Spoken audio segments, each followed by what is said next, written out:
They say money reveals people's true colors. But what happens when those people are your own family? The ones who raised you? The ones who told you they'd always be there? What happens when you discover that the safety net you'd been promised? Your entire life has been quietly pulled away while you weren't looking? My name is Rebecca Wilson, and the day I walked into First Bank of New England to access my trust fund was the day I discovered just how disposable I really was to the people who were supposed to love me most. But this isn't just a story about money.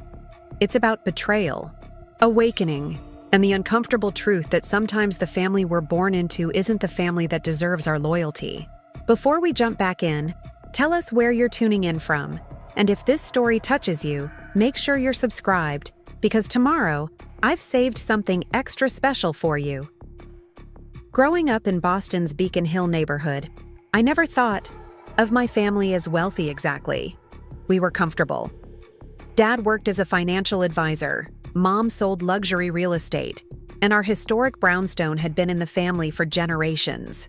Money wasn't discussed at the dinner table, but its presence was felt in the private school tuitions, summer houses, and the general absence of financial worry that colored my childhood. My grandmother Elizabeth was different from my parents. Where they were concerned with appearances and social standing, Grandma Liz, as I called her, cared about substance. She'd been one of the first women to graduate from MIT's architecture program in the 1950s, fighting against every expectation that women should stick to homemaking. Although she eventually gave up her career to raise her family, something she later told me she regretted, she never lost her passion for design and building. "Becca," she would tell me while we sketched buildings together at her antique drafting table, "a woman must always have her own foundation. Your own money, your own skills, your own path forward." Her eyes would always take on a particular intensity when she said this, as though trying to implant the message directly into my young mind. When I was 16, shortly after I'd announced my intention to follow in her footsteps and study architecture, Grandma Liz called me into her study one afternoon while she was visiting. The heavy curtains were drawn against the bright summer sun, and the room smelled of her signature lavender perfume and old books. "Rebecca," she said, using my full name the way she did when something was important, "I've set something aside for you. A trust fund that will become accessible when you turn 26. She handed me an envelope with the bank's name embossed in navy blue on heavy stock paper.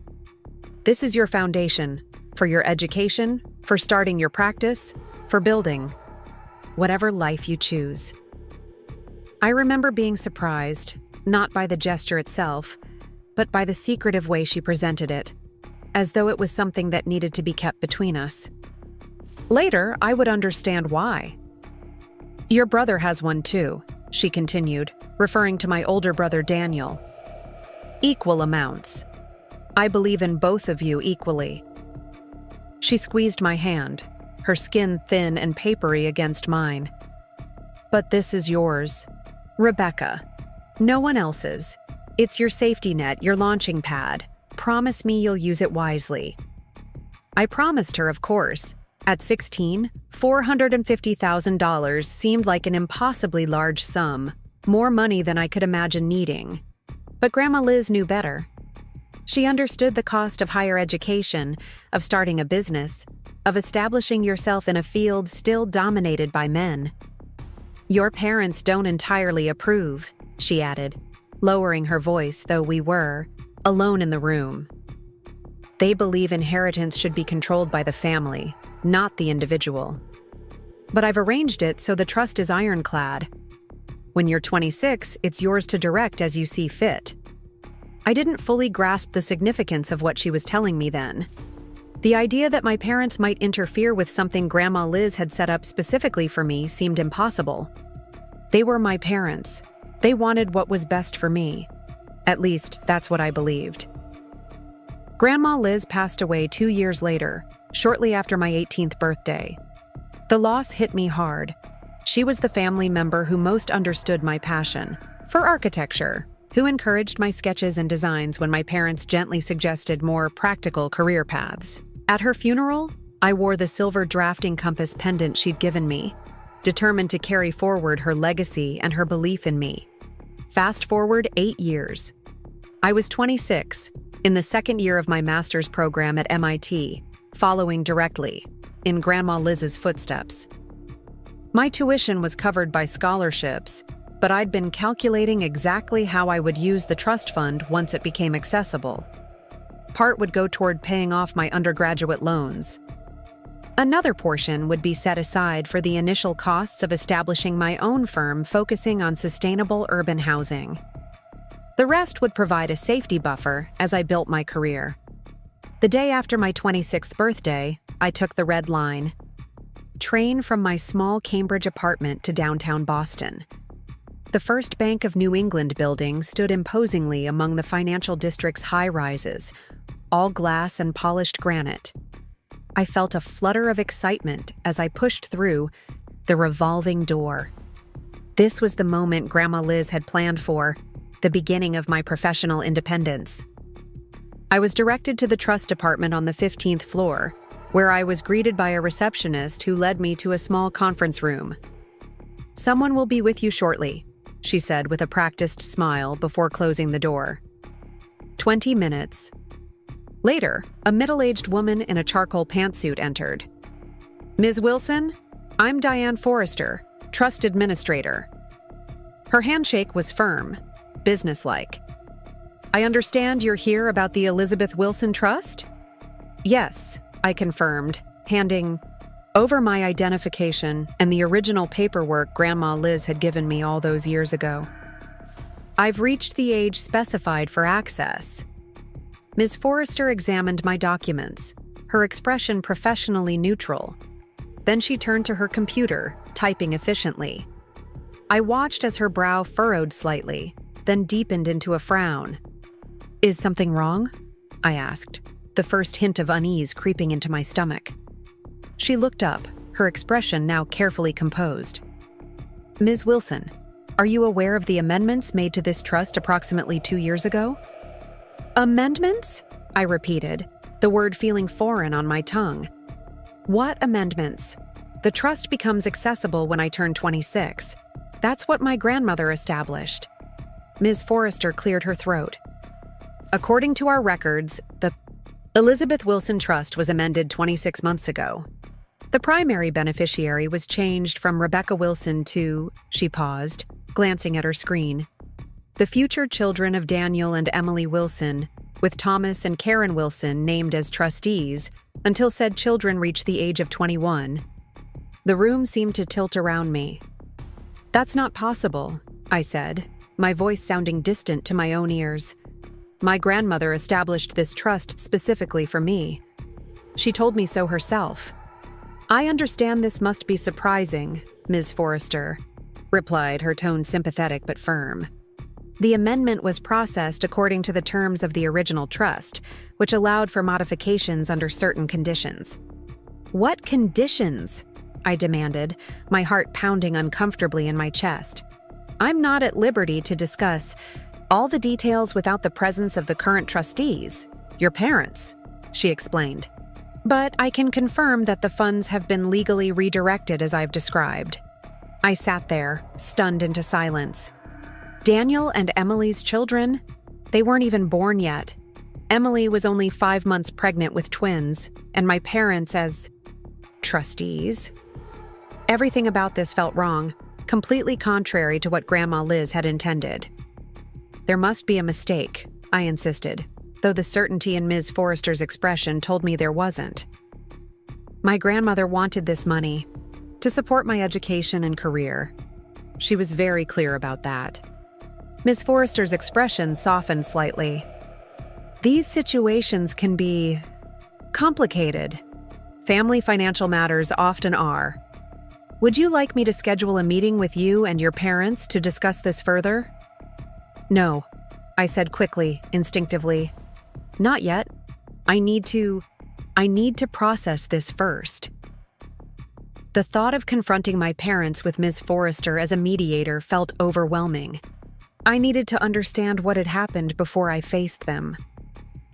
As I left the bank, the bright spring day seemed to mock my darkened mood. The trust fund I had counted on, not just for financial security, but as the tangible proof of my grandmother's belief in me, had been taken away. Redirected to children who didn't even exist yet, all without my knowledge. I walked aimlessly through the financial district, trying to make sense of what I'd just learned.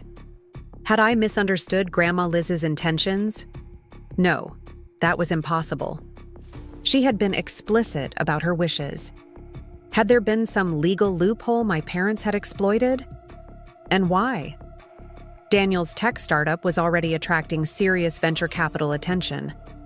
He and Emily lived in a luxury condo in Seaport that they certainly hadn't struggled to afford. By the time I reached Boston Common, anger had begun to replace my initial shock. My parents had gone behind my back to undermine my grandmother's wishes. They had taken something that was meant to be my foundation and given it to Daniel's unborn children instead. The message was clear. My future, my dreams, my career. None of it mattered as much as Daniel's legacy.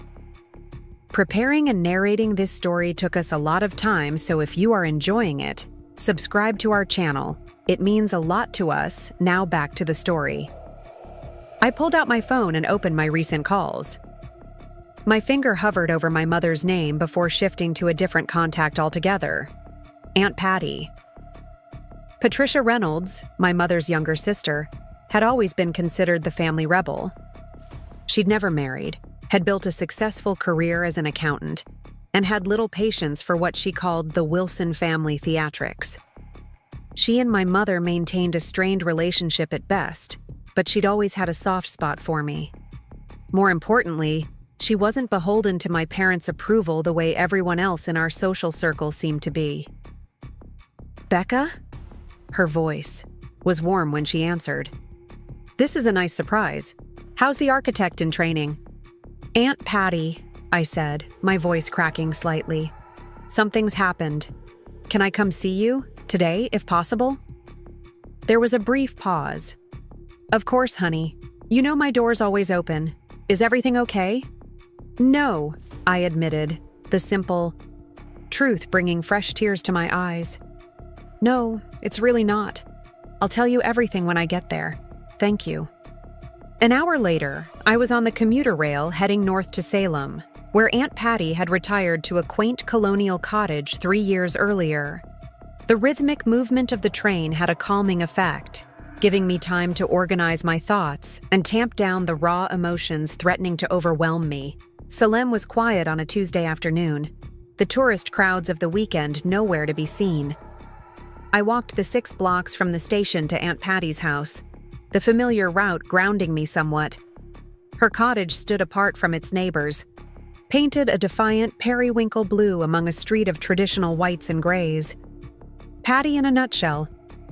She opened the door before I even knocked, her observant eyes taking in my disheveled appearance. Come in, she urged, leading me to her sunlit kitchen where a kettle was already whistling on the stove. Sit. Tea first, then talking. I followed her instructions, sliding onto a stool at her kitchen island. The familiar surroundings, the copper pots hanging from the ceiling rack, the mismatched vintage teacups, the faint smell of cinnamon and lemon, provided a small measure of comfort. All right, she said, setting a steaming cup in front of me and taking the stool opposite. Tell me what's got you looking like the world's ended. The whole story spilled out of me then.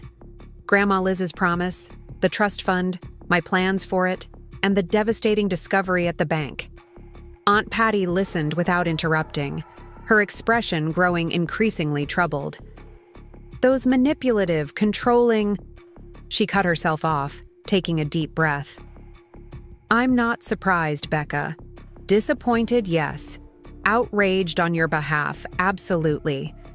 But surprised? No. You know something, I said, recognizing the particular set of her mouth. It was the same expression she wore at family gatherings when my parents said something she strongly disagreed with, but was choosing not to comment on. Your mother has always favored Daniel, she said bluntly, and your father sees him as the son carrying on the Wilson name and legacy. They've never been subtle about it. though they've certainly convinced themselves they treat you both equally." Her words stung, though deep down I'd always known them to be true. Daniel's accomplishments were celebrated extravagantly, while mine were acknowledged with polite interest at best. His career choices were never questioned. Mine were subjected to concerned inquiries about job prospects and practical applications. "But to go against Grandma Liz's explicit wishes?" I asked. "To take something she specifically left for me?" Aunt Patty's eyes narrowed. "This is where it gets interesting, Becca, because your grandmother knew exactly who her daughter and son-in-law were. She knew they'd try something like this." "What do you mean?" "Liz was smart. Scary smart, actually. She wouldn't have created a trust that could be so easily amended, especially not when she specifically told you it was ironclad." Aunt Patty tapped her fingers thoughtfully against her teacup. "Did this trust administrator show you the actual amendment documents?" I shook my head. "She said she couldn't discuss details without my parents present." "Convenient," Aunt Patty remarked dryly. "Becca, something doesn't add up here. If Liz set up the trust the way she described it to you, there shouldn't have been a way for your parents to redirect it without your knowledge or consent." A tiny flicker of hope ignited in my chest. "So you think there might have been some kind of mistake, or something worse?" "I think," Aunt Patty said carefully, "that we need more information, and I happen to know someone who might be able to help us get it." She reached for her phone. "James Harper, Best Trust and estate attorney in Massachusetts, and coincidentally, an old friend of mine." As she dialed, I felt the first stirrings of something beyond hurt and betrayal, a determination to uncover the truth, whatever it might be. If my parents had somehow circumvented my grandmother's wishes, I wanted to know how and why. Most importantly, I wanted to know if there was any way to undo what they had done. "James? It's Patty Reynolds. I have a situation that requires your particular expertise. How's your schedule looking this week?" She winked at me as she listened to his response. "Perfect. My niece and I will see you tomorrow at 2. As she hung up, she reached across the island and squeezed my hand. "This isn't over, Becca. Not by a long shot. Your grandmother was a formidable woman who believed in you completely. I find it hard to believe she didn't build some safeguards into her plans." For the first time since leaving the bank that morning, I felt a spark of hope. Whatever had happened to my trust fund, I wasn't going to accept it without a fight. Grandma Liz had taught me better than that. "Now," Aunt Patty said, standing up decisively, "you're staying here tonight. The guest room is already made up, and I'm making my famous roast chicken for dinner. Tomorrow, we start figuring out exactly what your parents have done, and how. We're going to fix it." That night, lying in Aunt Patty's comfortable guest room, I thought about my grandmother. About her determination to create her own path in a world that constantly tried to limit her. About her insistence that I have my own foundation, independent of family control. Whatever had happened to the trust fund, I knew one thing for certain. I wouldn't let this betrayal define me or derail my plans. I would find out the truth, and I would reclaim what was rightfully mine, not just the money, but the independence and agency my grandmother had fought so hard to secure for me. As I drifted off to sleep, I made a silent promise to Grandma Liz. I would be as formidable as she had been. I would fight for what was mine, and I would make her proud. The law offices of Harper and Associates occupied the 10th floor of a sleek glass building in downtown Boston. As Aunt Patty and I stepped out of the elevator, I felt a flutter of anxiety in my stomach. The reality of what we were doing, essentially investigating my own parents, hit me with full force. "You okay?" Aunt Patty asked, noticing my hesitation. "Just nervous," I admitted. "This makes it all so official." She squeezed my arm reassuringly. "Remember, we're just gathering information, one step at a time." The receptionist led us to a corner office with floor-to-ceiling windows overlooking the harbor.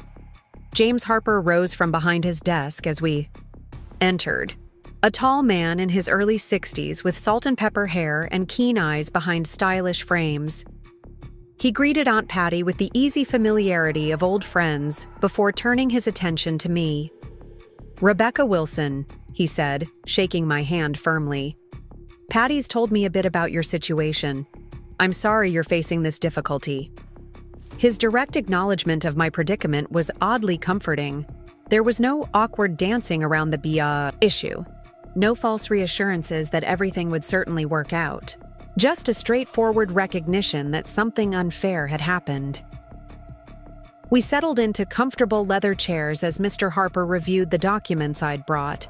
The original letter from my grandmother, my birth certificate, and the notes I'd hastily scribbled during my meeting at the bank. "The first thing we need," he said, setting the papers down, "is a copy of both the original trust document and the amendment. As a beneficiary, or at least as someone who was named as a beneficiary in the original document, you have a legal right to review these."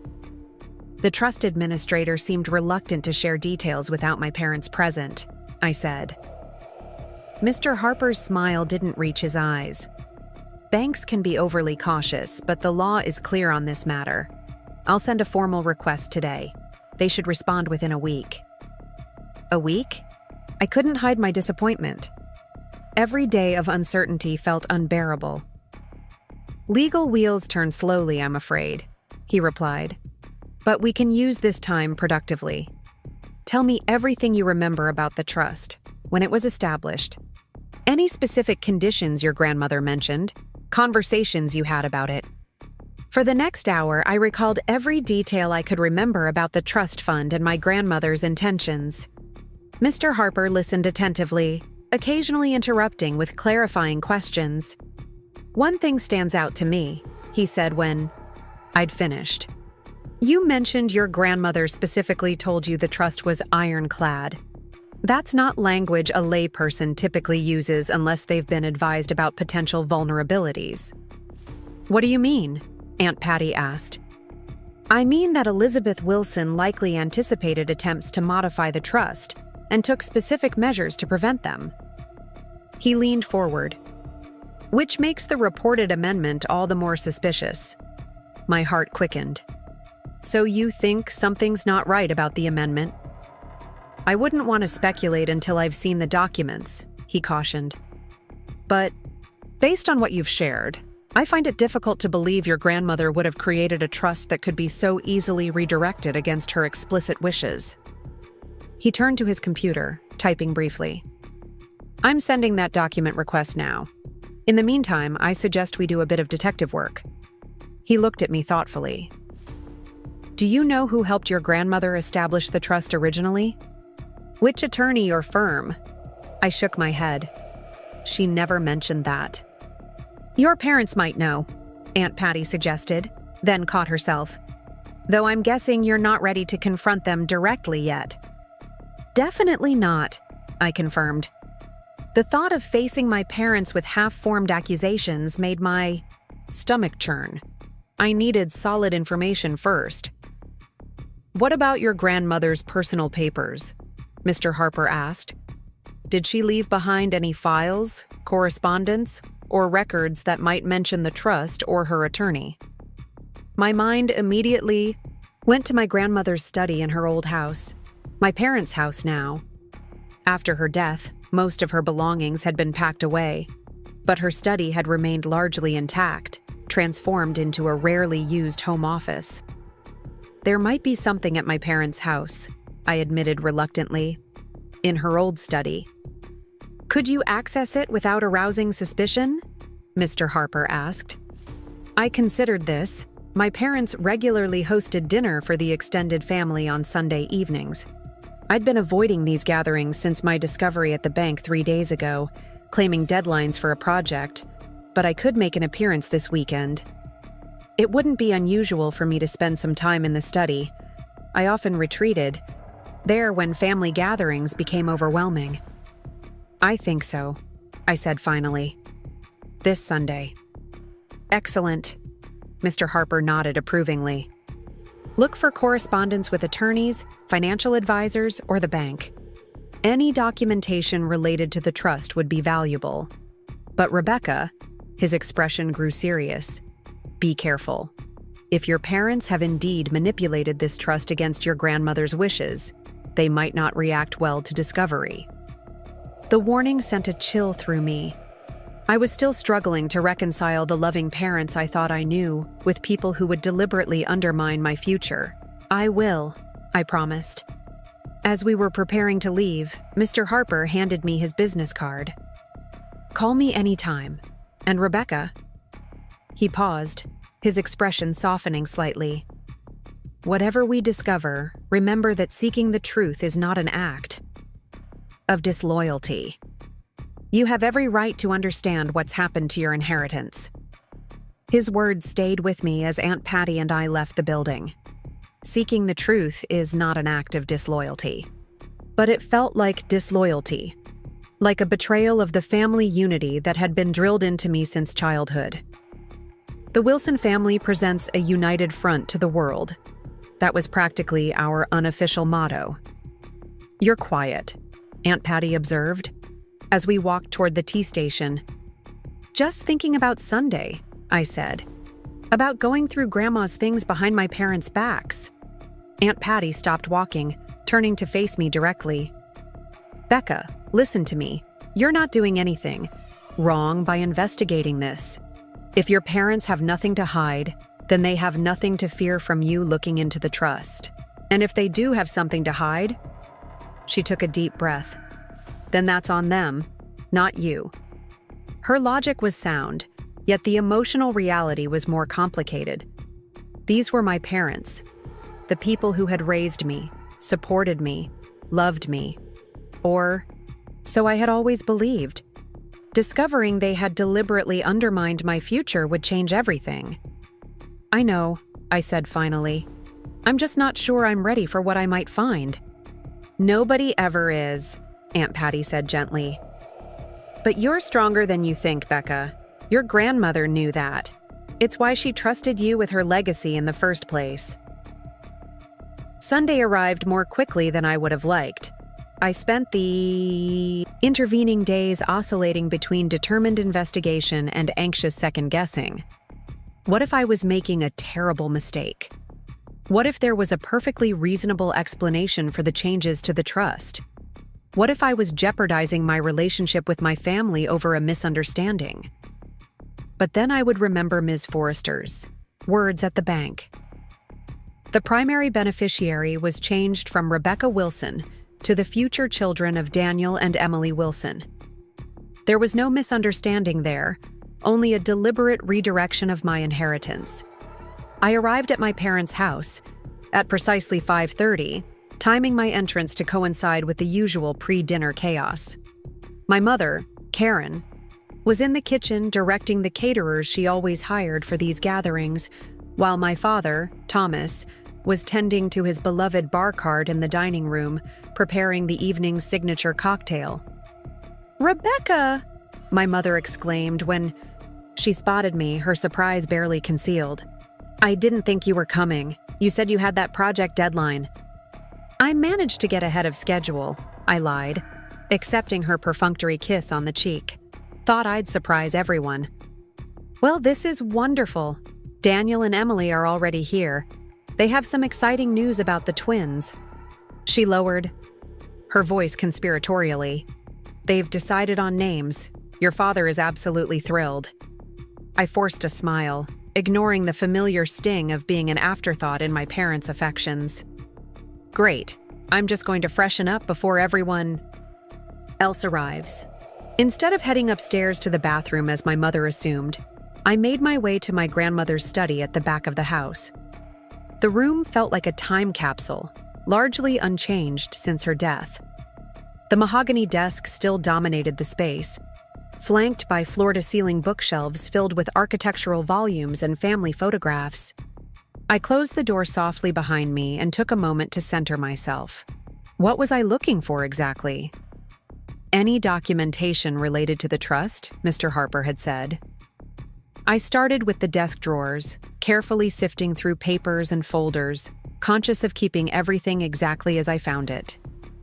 The bottom right drawer was locked. I frowned, trying to remember if it had always been that way. My grandmother had never mentioned locked drawers or hidden documents. I ran my fingers along the underside of the desk, searching for a key, but found nothing. Moving to the bookshelves, I began examining the volumes, looking for anything that seemed out of place. My grandmother had been methodical in her organization. Architecture books grouped by period and style, fiction alphabetized by author, family albums arranged chronologically. It was the last category that caught my attention. There was a gap in the sequence of photo albums, a missing year between 2015 and 2017. I stood on tiptoe to check the top shelf, where oversized books were stored, and spotted a leather-bound volume pushed far back against the wall, almost hidden from view. Stretching to retrieve it, I realized it wasn't a photo album at all, but a document folio embossed with the logo of Blackwell and Sherman, attorneys at law. My heart raced as I carefully pulled it down and opened it. Inside was a treasure trove, exactly the kind I was looking for.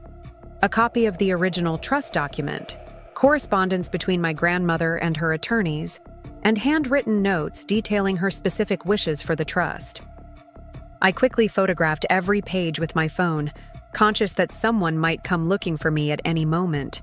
The legal language was dense and filled with jargon I didn't understand, but certain phrases jumped out at me.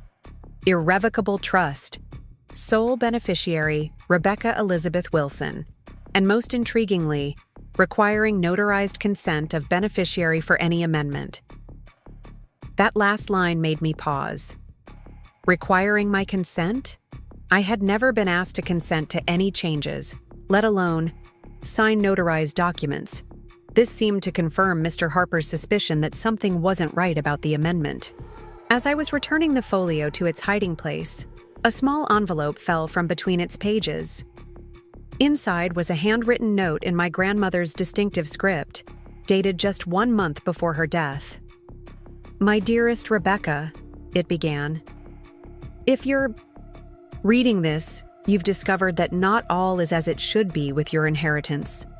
I've taken every legal precaution to protect your trust from interference, but I know your parents. They've never approved of my desire to provide for you independently, believing family resources should remain under familial control, specifically, your father's control. The trust is irrevocable and cannot be amended without your explicit, notarized consent. If any changes have been made without this, they are fraudulent and can be challenged. Blackwell and Sherman have copies of all original documents and instructions to assist you if needed. Always remember, your life is yours to shape, not anyone else's. This money is not a gift. It is your right and your foundation for the future. I know you will build. All my love, Grandma Liz." Tears blurred my vision as I read her words. Even from beyond the grave, my grandmother was looking out for me, anticipating the very betrayal that had occurred. I carefully photographed the note and returned it to the envelope, then placed it back in the folio exactly as I'd found it. As I was reaching to return the folio to its hiding place, the study door opened. I froze, the incriminating document still in my hands. "Becca, what are you doing?" It was Daniel. My brother stood in the doorway, his expression curious as he took in the scene. Me, standing on tiptoe, holding our grandmother's legal documents. "Think fast," I told myself. "Just looking for one of Grandma's old architecture books," I said, sliding the folio onto the shelf, as casually as I could manage. "There's a reference I needed for my project." Daniel stepped into the room, closing the door behind him. "In a legal folder?" His tone wasn't accusatory, just confused. I considered lying further, then abandoned the idea.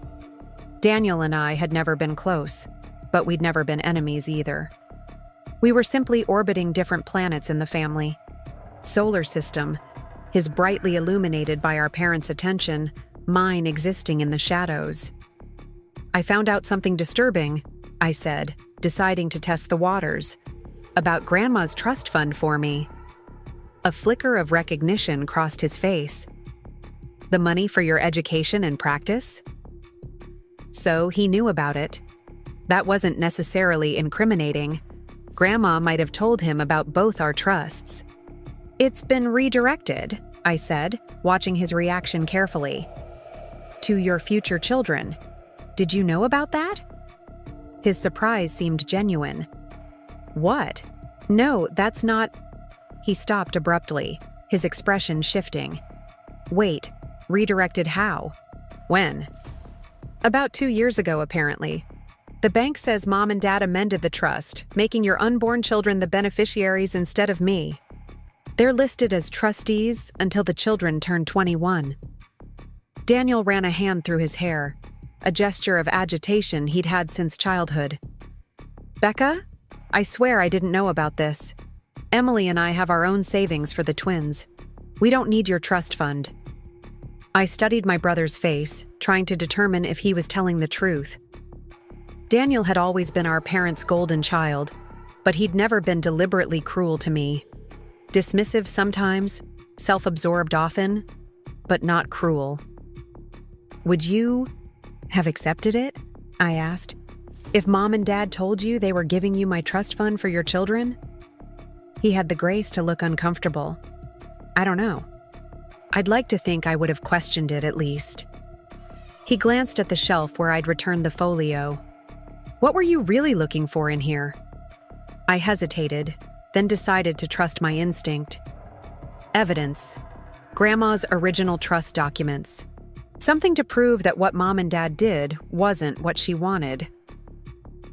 And did you find it? I nodded. The trust required my notarized consent for any amendments. I never gave it. Never even knew about the changes until I went to the bank this week. Daniel's expression darkened. That sounds like fraud. It is fraud, I confirmed, surprised by his immediate understanding. I've spoken to a lawyer. We're requesting the amendment documents from the bank. My brother was quiet for a long moment, seemingly processing this information. Finally, he spoke. What can I do to help? His offer caught me off guard. You want to help me? Becca, if what you're saying is true, then Mom and Dad stole from you. Used my unborn children as an excuse to take what Grandma wanted you to have. His voice had an edge I rarely heard. That's not right, not by any standard. Before I could respond, there was a knock at the door. Daniel, Rebecca, dinner's ready, our mother called. We'll be right there, Daniel answered smoothly. He lowered his voice, speaking quickly. We can't talk here. Meet me at Thinking Cup on Newberry tomorrow at noon. I might know something that could help. With that cryptic statement, he opened the door, effortlessly switching to the charming son persona our parents knew and adored. Just showing Becca those architectural drawings Emily and I are considering for the nursery, he explained to our mother. Getting some expert advice. My mother beamed at this apparent evidence of sibling cooperation. How wonderful. Rebecca, I didn't realize you were helping with the nursery plans. Just some basic input, I said, following their lead. The original layout had some structural issues. As we made our way to the dining room, my mind was racing. What did Daniel know? And could I really trust him to help me? He had never stood up to our parents before, had never had reason to. Their preferential treatment had always benefited him. But the look in his eyes when he realized what our parents had done, that had seemed genuine. For the first time in years, I felt a flicker of connection with my brother, a tentative bridge across the chasm our parents' favoritism had created between us. Dinner was an exercise in pretense. I smiled at appropriate moments, made the expected comments about Emily's pregnancy and Daniel's business successes, and avoided direct conversations with my parents as much as possible. Every time my father mentioned the twins' future, knowing he was planning to fund it with money stolen from me, I had to fight to maintain my composure. Rebecca, my mother said during dessert, You've been so quiet tonight. Is everything all right with your program? All eyes turned to me. I took a sip of water, buying time to compose my response. Everything's fine, just busy with projects. I ran into Professor Hawkins at a fundraiser last week, my father interjected. He mentioned the department is cutting back on graduate funding next year. Something you should be concerned about? The casual cruelty of his question, knowing full well he had redirected my financial safety net, made me momentarily speechless. How could he sit there, feigning concern about my financial situation, when he had deliberately undermined it? I'm on a full scholarship, I managed to reply. Changes to department funding won't affect me. Still, architecture is such an unstable field, my mother sighed. Especially for women. Have you considered corporate design work? Daniel knows several developers who might have positions. And there it was. The subtle undermining of my chosen path, followed by the suggestion that I rely on Daniel's connections, rather than my own abilities. A familiar dynamic, but one I now saw with painfully clear eyes. I'm quite happy with my career path, Mom, I said firmly. And I have plans for after graduation that don't involve corporate design. My mother's smile tightened almost imperceptibly. Well, it's always good to have options, dear, especially given the unpredictability of the economy. I caught Daniel watching this exchange, a new awareness in his expression, as though, seeing our parents' behavior toward me for the first time, had it always been this obvious to outsiders? This pattern of subtle dismissal, of redirecting any conversation about my achievements to concerns about stability and safety? After dinner, I made excuses about early classes the next day and prepared to leave. To my surprise, Daniel and Emily announced their departure at the same time. We'll walk you to your car, Daniel said, his tone making it clear this wasn't merely a courtesy. Once outside, safely out of our parents' earshot, Emily turned to me with concern in her eyes. Daniel told me what's happening with your trust fund. Becca, I'm so sorry. We had no idea. Her sincerity seemed genuine. Emily had always been kind to me, if somewhat distant, caught in the orbit of my parents' adoration of Daniel. Thanks, I said, not quite sure how to respond to her sympathy. I'm still trying to figure everything out. Tomorrow at noon, Daniel reminded me. There's something you need to see. As I drove back to my apartment in Cambridge, my mind whirled with questions. What did Daniel want to show me? Could I really trust him and Emily to help me against our parents? And what would happen when my parents discovered my investigation? For the first time, I allowed myself to fully consider the implications of what I was doing. If the amendment to the trust was indeed fraudulent, there could be serious legal consequences for my parents, criminal charges even. Was I prepared to go that far? To potentially see my own parents face legal penalties? But then I remembered my grandmother's note. This money is not a gift. It is your right and your foundation for the future I know you will build. She had believed in me, had taken specific legal steps to secure my future. I owed it to her, and to myself, to fight for what she had intended. With renewed determination, I texted Mr. Harper about my discoveries at my parents' house, including photographs of the key documents. Then I sent a message to Aunt Patty, updating her and asking if she could join me for the meeting with Daniel tomorrow. Whatever my brother wanted to show me, I felt better having my most trusted ally at my side. Sleep eluded me that night. Every time I closed my eyes, I saw my parents' faces, not as they had been at dinner, poised and controlled, but as I imagined they would look when confronted with evidence of their betrayal. Would there be remorse? Defiance? Would they try to justify what they had done, to convince me it had been for the best? And beneath these questions lurked a deeper fear. What if I was wrong about everything? What if there was some explanation I hadn't considered, some justification that would make sense of their actions? But morning came with no answers, only the certainty that I had to continue forward, one step at a time. As Aunt Patty had said, if my parents had nothing to hide, they had nothing to fear from my investigation. And if they did have something to hide, well, that was a truth I needed to face, no matter how painful. The Thinking Cup on Newberry Street was crowded with the Monday lunch rush when I arrived. Aunt Patty was already there, having secured a small table in the back corner that offered some privacy from the bustling cafe. She rose to greet me with a warm hug. "You doing okay, honey?" she asked, studying my face with concern. "You look like you haven't slept." "I'm managing," I said, dropping into the chair opposite her. "Thanks for coming. I'm not sure what Daniel wants to show me, but I feel better having you here." She nodded, reaching across the table to squeeze my hand. "Of course. I wouldn't leave you to face this alone."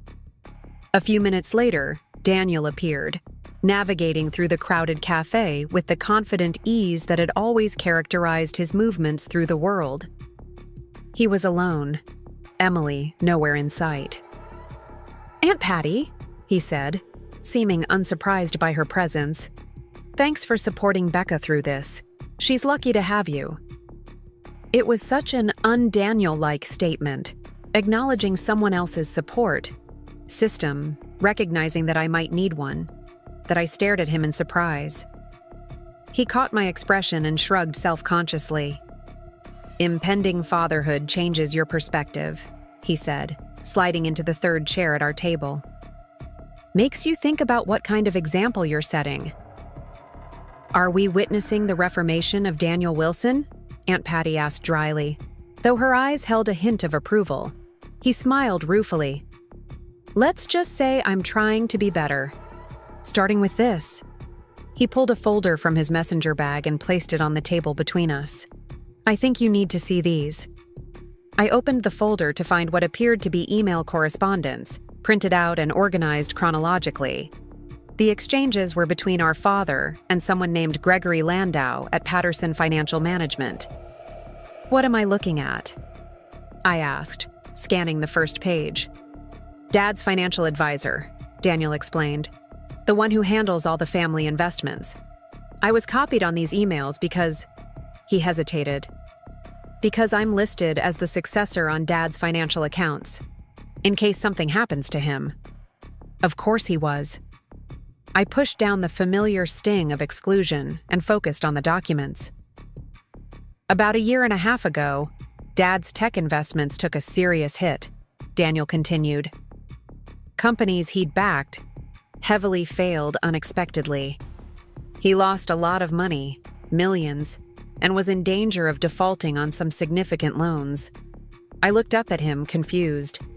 "But the firm has been doing well. Dad's always talking about how successful this year has been." "It's all smoke and mirrors," Daniel said grimly. "Dad's been borrowing from one account to pay another, creating the illusion of financial stability. The firm is essentially running on fumes and creative accounting." Aunt Patty leaned forward, her expression sharpening with interest. "And your trust fund became a convenient solution to his problems." "That's my guess," Daniel nodded. "Keep reading." I turned to the next page, an email from our father to Landau dated 2 years ago, around the time the trust was allegedly amended. The language was carefully vague, referring to accessing previously restricted assets and temporary reallocation of family resources. "He never directly mentions my trust," I noted, flipping through the subsequent pages. "No, he wouldn't," Daniel agreed. "But look at the timing and the amounts.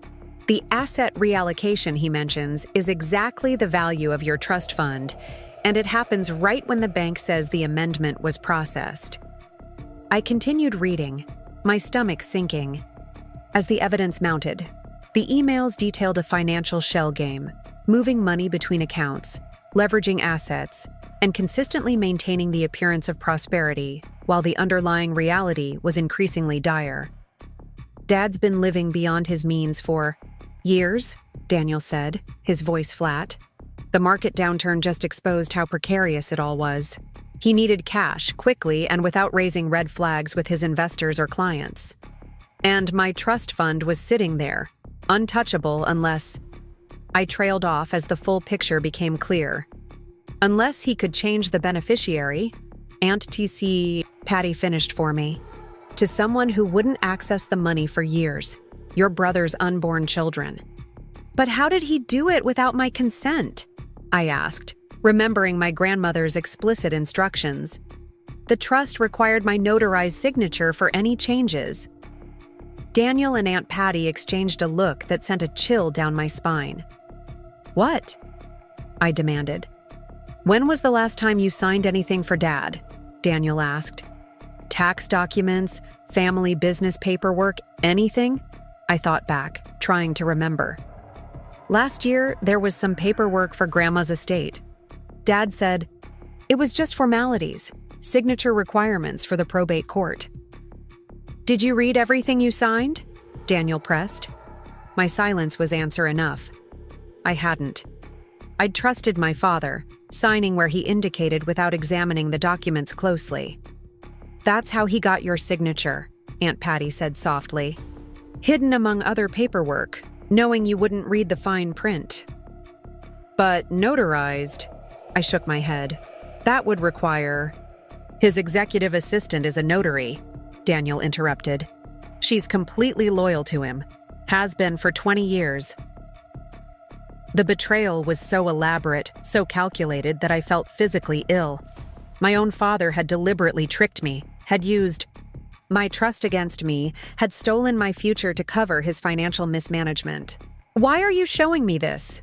I asked Daniel, meeting his eyes directly. This is evidence against our father. Your father. Daniel was quiet for a moment, seemingly choosing his words carefully. Because it's the right thing to do. He finally said, because what he did was wrong, and you deserve to know the truth. And because... He paused, looking uncomfortable. Because I benefited from their favoritism for years without questioning it. I looked the other way when they dismissed your achievements or questioned your choices. I accepted their preferential treatment as my due. His honesty was unexpected and disarming. This wasn't the self-assured, somewhat oblivious brother I'd grown up with. Emily's the one who made me see it, he continued. After you left last night, she confronted me about all the times I'd witnessed how they treated you and said nothing. Made me really think about the example I want to set for our children. His expression softened slightly. I don't want my kids growing up in a family where one child is valued more than another, where dishonesty is justified as doing what's best for the family. Aunt Patty regarded him with newfound respect. Well, there's hope for you yet, Daniel Wilson. Don't get too excited, he said wryly. I'm still a work in progress, but I want to help make this right, Becca. Whatever you need. I carefully returned the emails to the folder, my mind racing with implications. These documents, combined with the trust paperwork I'd discovered in my grandmother's study, painted a damning picture of deliberate fraud. I need to show these to Mr. Harper, I said. They could be crucial evidence. Daniel nodded. Take them. I have digital copies, but Becca... His expression grew serious. Once you start down this road legally, there's no turning back. Dad could face criminal charges. Are you prepared for that? It was the same question I'd been asking myself, but hearing it spoken aloud made the stakes feel suddenly, frighteningly real. Was I really willing to pursue legal action against my own parents? I don't know, I admitted. I need to understand all the options first. That's fair, Daniel said. Just know that whatever you decide, I'm on your side this time. He glanced at his watch and stood. I have to get back to the office. Emily and I are having dinner at Mom and Dad's tonight. We'll keep things normal, give no indication that anything's amiss. After he left, Aunt Patty and I sat in silence for several minutes, processing everything we'd learned. I never thought Daniel would be the one to come through for you, she finally said. People can surprise you, I guess. I'm still not sure. I trust him completely, I confessed.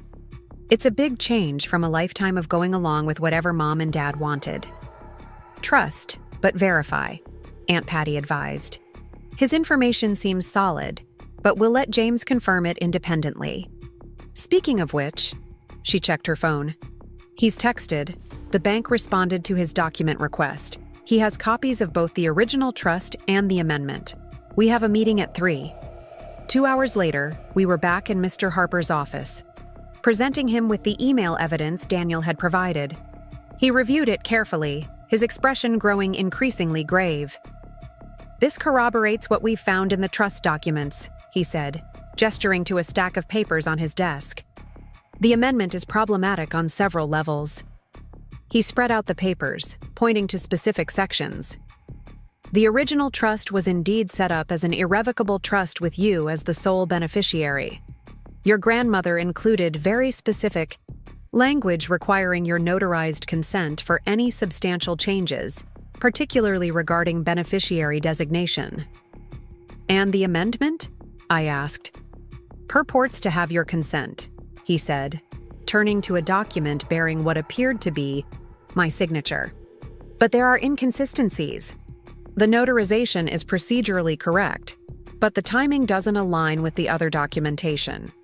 According to your bank records, you were in a different state on the date this was supposedly signed." Hope surged within me. "So it's definitely fraudulent?" "It appears to be," Mr. Harper confirmed. "There's also the matter of the notary, Patricia Delgado, your father's assistant. While not illegal per se, it's ethically questionable for her to notarize documents that directly benefit her employer, especially when there's evidence of deception involved." He leaned back in his chair, steeping his fingers as he considered the situation. "Rebecca, we have enough evidence to challenge the amendment in court, with a strong probability of success. The trust could be restored to its original terms, with you as the beneficiary." "And my parents?" I asked, dreading the answer. "What would happen to them?" Mr. Harper's expression softened slightly. "That depends partly on you. This could be handled as a civil matter, challenging the amendment without pursuing criminal charges for the fraud. Or it could be referred to the district attorney as a criminal case." "Can we start with the civil approach?" I asked. "Try to resolve this without criminal proceedings?" "Of course," he assured me. "Many cases like this are settled before they reach the criminal justice system." "But Rebecca?" He hesitated. "You should be prepared for resistance. People who commit financial fraud rarely admit wrongdoing easily, even when confronted with evidence. And family dynamics can complicate these situations considerably." I nodded, trying to imagine how my parents would react when they realized their deception had been discovered. Would they deny everything? Try to justify their actions? Turn the family against me? "What's the next step?" Aunt Patty asked, her practical nature asserting itself. "I suggest we prepare a formal challenge to the amendment and notify the bank of potential fraud," Mr. Harper explained. "Simultaneously, we can approach your parents with what we've discovered, offering them the opportunity to voluntarily reverse the amendment and restore the trust to its original terms." "And if they refuse?" I asked. "Then we proceed with legal action," he said simply. "But that bridge can be crossed if and when we come to it." As we left Mr. Harper's office, I felt both relieved and terrified. The evidence confirmed what I had suspected.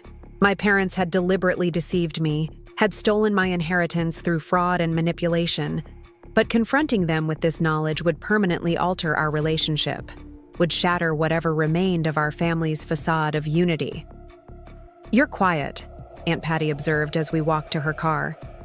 "Just thinking about what happens next," I said. "How do you confront your own parents with evidence that they've betrayed you? How do you ever trust them again?" She didn't offer platitudes or easy reassurances, which I appreciated. "One step at a time, Becca. Let's get your trust fund restored first, the emotional reckoning. That will come in its own time." Later that evening, alone in my apartment, I spread out the copies of the trust documents on my small dining table, trying to understand the legal language that had enabled my parents' deception. The complexity of it all was overwhelming. Clauses and subclauses written specifically to protect the trust from exactly the type of manipulation my parents had somehow managed to execute. My phone chimed with a text from Daniel. "Everything okay? Parents suspect nothing. Let me know what the lawyer said." I hesitated before responding. Despite his apparent sincerity, years of ingrained caution regarding my brother weren't easily dismissed. But he had taken a significant risk by sharing those emails with me. That counted for something. "Meeting went well," I texted back. "Strong evidence of fraud, discussing next steps." His response came quickly. "Good. Emily and I are with you, whatever you decide." I set my phone down, unsure how to feel about this newfound alliance with my brother. My entire life, I'd felt sidelined in favor of Daniel. My achievements minimized while his were celebrated. My needs secondary to his. Now, he was potentially jeopardizing his golden child status to help me. It was a disorienting shift in our dynamic. A knock on my door startled me from my thoughts. Quickly gathering the sensitive documents, I stashed them in my desk drawer before answering. Sophia, my roommate and closest friend in my graduate program, stood in the hallway, pizza box in one hand, bottle of wine in the other. "Emergency intervention," she announced, pushing past me into the apartment. "You've been ghost mode all weekend, responding to texts with one-word answers, and I just watched you come home and immediately spread papers all over the table with your stress face on." I couldn't help but smile weakly. Sophia had an uncanny ability to sense when I was spiraling. "Is it that obvious?" Painfully, she set the pizza down and began rummaging for wine glasses. "Now, you don't have to tell me what's going on if you don't want to. We can eat pizza, drink wine, and watch terrible reality TV until you feel better. Or," she handed me a generously filled glass, "you can tell me what's happening, and I'll help you figure it out. Law school has to be good for something, right?" The wine, the pizza, the casual offer of support, it all suddenly felt overwhelming. To my horror, tears welled up in my eyes. "Oh, Becca." Sophia set her glass down and pulled me into a hug. "That bad, huh?" And so I told her everything. The trust fund, my grandmother's intentions, my parents' deception, Daniel's unexpected alliance. Sophia listened without interrupting, her expression growing increasingly outraged. I don't even have words," she said when I finished. "And I'm never without words. Your own parents stole nearly $500,000 from you?" "Technically, they redirected it to my future nieces or nephews," I corrected, though the distinction felt meaningless. "While knowing full well you were counting on it for your career," Sophia countered. "That's theft, Becca, wrapped in a pretty family-first package." She took a long sip of her wine. "So what's your next move? Your lawyer suggested a civil approach first?" I nodded. "A formal challenge to the amendment and approaching my parents directly before taking further legal action." "When are you planning to confront them?" "I don't know." I sank onto the couch, suddenly exhausted. Part of me wants to face them immediately, demand an explanation. But another part... I trailed off, unable to articulate the complex emotions swirling within me. "Is terrified of confirming that your parents really did knowingly betray you?" Sophia finished gently. "Exactly." My voice cracked slightly. "As long as I don't confront them directly, there's still this tiny possibility that there's some explanation, some misunderstanding." Sophia considered this. "Well, from what you've told me, the evidence is pretty damning. The fraudulent notarization, your father's financial troubles, the timing. It all points to deliberate deception." "I know," I admitted. "Logically, I know. But emotionally..." I gestured helplessly. "They're still your parents, Sophia." nodded understandingly. The people who were supposed to protect you, not exploit you. We sat in silence for a moment, the weight of the situation hanging between us. Whatever you decide to do, I'm here, Sophia finally said. If you need a practice audience for the confrontation, a shoulder to cry on, or just someone to sit with you while you process all this, I'm your person. Her simple offer of support touched me deeply. In the midst of discovering my family's betrayal, I was also discovering the strength of the connections I'd built outside of those blood ties. Thank you, I said, blinking back tears. That means more than you know. The next morning, I woke to an email from Mr. Harper requesting a meeting that afternoon to discuss our approach to my parents. The immediacy made my stomach clench with anxiety, but I knew postponing the inevitable wouldn't make it any easier. I confirmed the meeting time, and then, acting on impulse, called Aunt Patty. I want to see the cottage, I said when she answered. Grandma's cottage in Salem. My grandmother's original home had been left to Aunt Patty in her will, a fact that had caused significant tension at the time. My parents had expected the property to come to them, or at least to be sold with the proceeds divided among family. Instead, Elizabeth Wilson had specifically bequeathed it to her younger daughter, with the stipulation that it never be sold out of the family. Of course, Aunt Patty replied, sounding surprised but pleased. Any particular reason why now? I need to connect with her, I explained, unable to fully articulate the feeling. With who she was, what she valued. Before I face my parents, I need to feel her strength. I understand perfectly, Aunt Patty said softly. Come right away. I'll put the kettle on. The drive to Salem took longer than expected due to morning traffic, but I welcomed the time alone with my thoughts. By the time I pulled up to the weathered gray cottage near the coast, I felt calmer, more centered. The cottage was exactly as I remembered from childhood visits, a small, sturdy structure with salt-weathered shingles and bright blue shutters.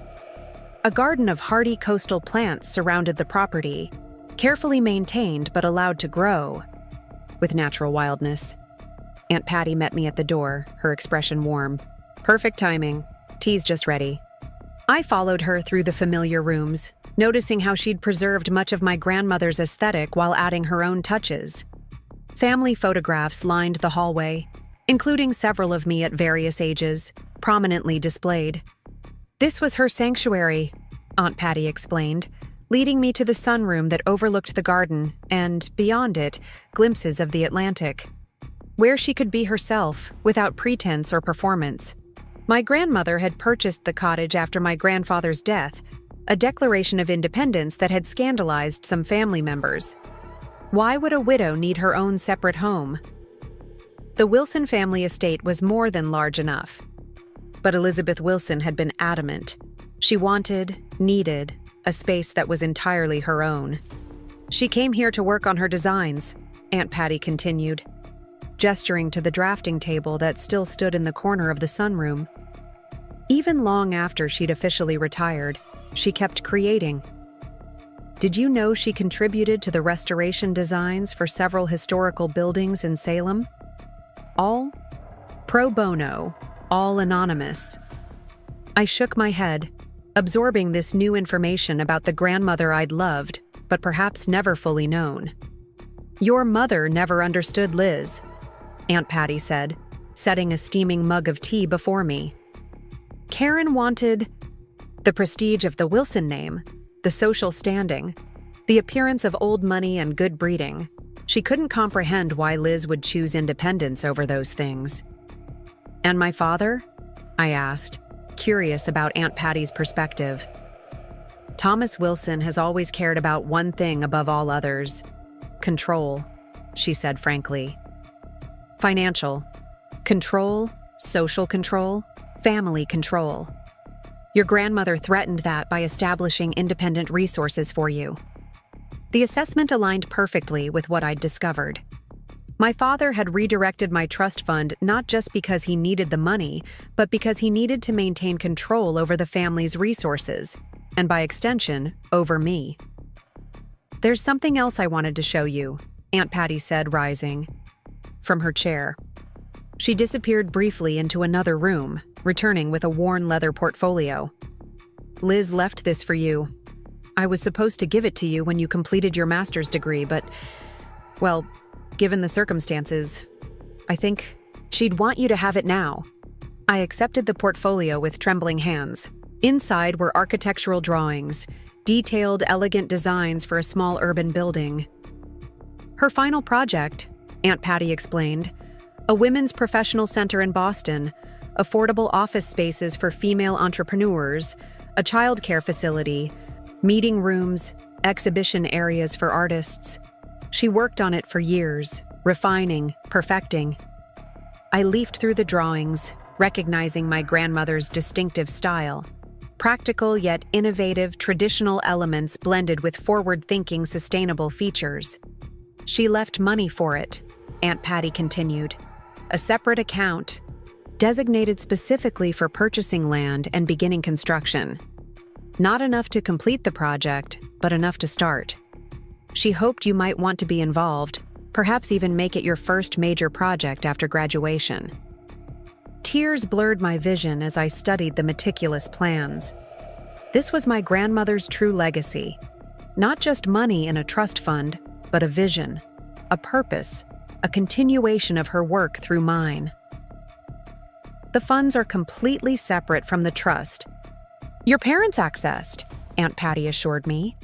"Held in a foundation Liz established with me as trustee. Thomas has no idea it exists." The revelation was overwhelming. Even from beyond the grave, my grandmother had anticipated obstacles, had created multiple paths forward for me. She had believed in me so completely, had planned so carefully for my future.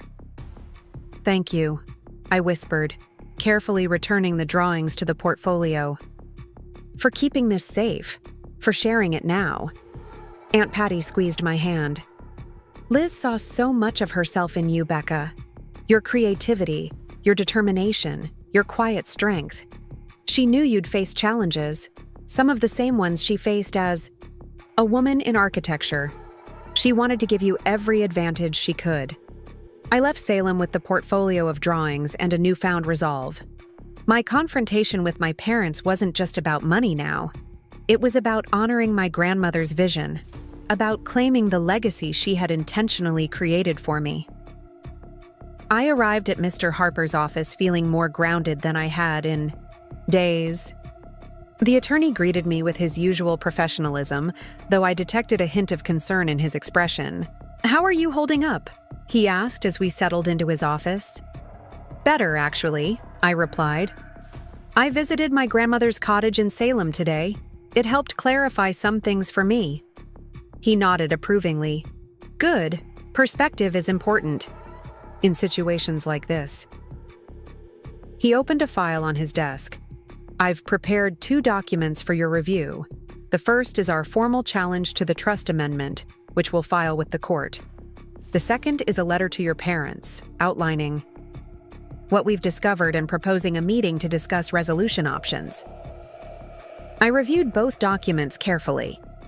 The legal challenge was dense with terminology, but the core argument was clear. The amendment had been executed fraudulently, without my knowledge or consent, and should be invalidated immediately. The letter to my parents was more straightforward, laying out the evidence of fraud without unnecessary accusation or emotion. It proposed a meeting in Mr. Harper's office the following week to discuss an amicable resolution before proceeding with further legal action. "The approach is measured, but firm," Mr. Harper explained. "We're giving them an opportunity to correct the situation voluntarily, while making it clear that we're prepared to pursue legal remedies if necessary."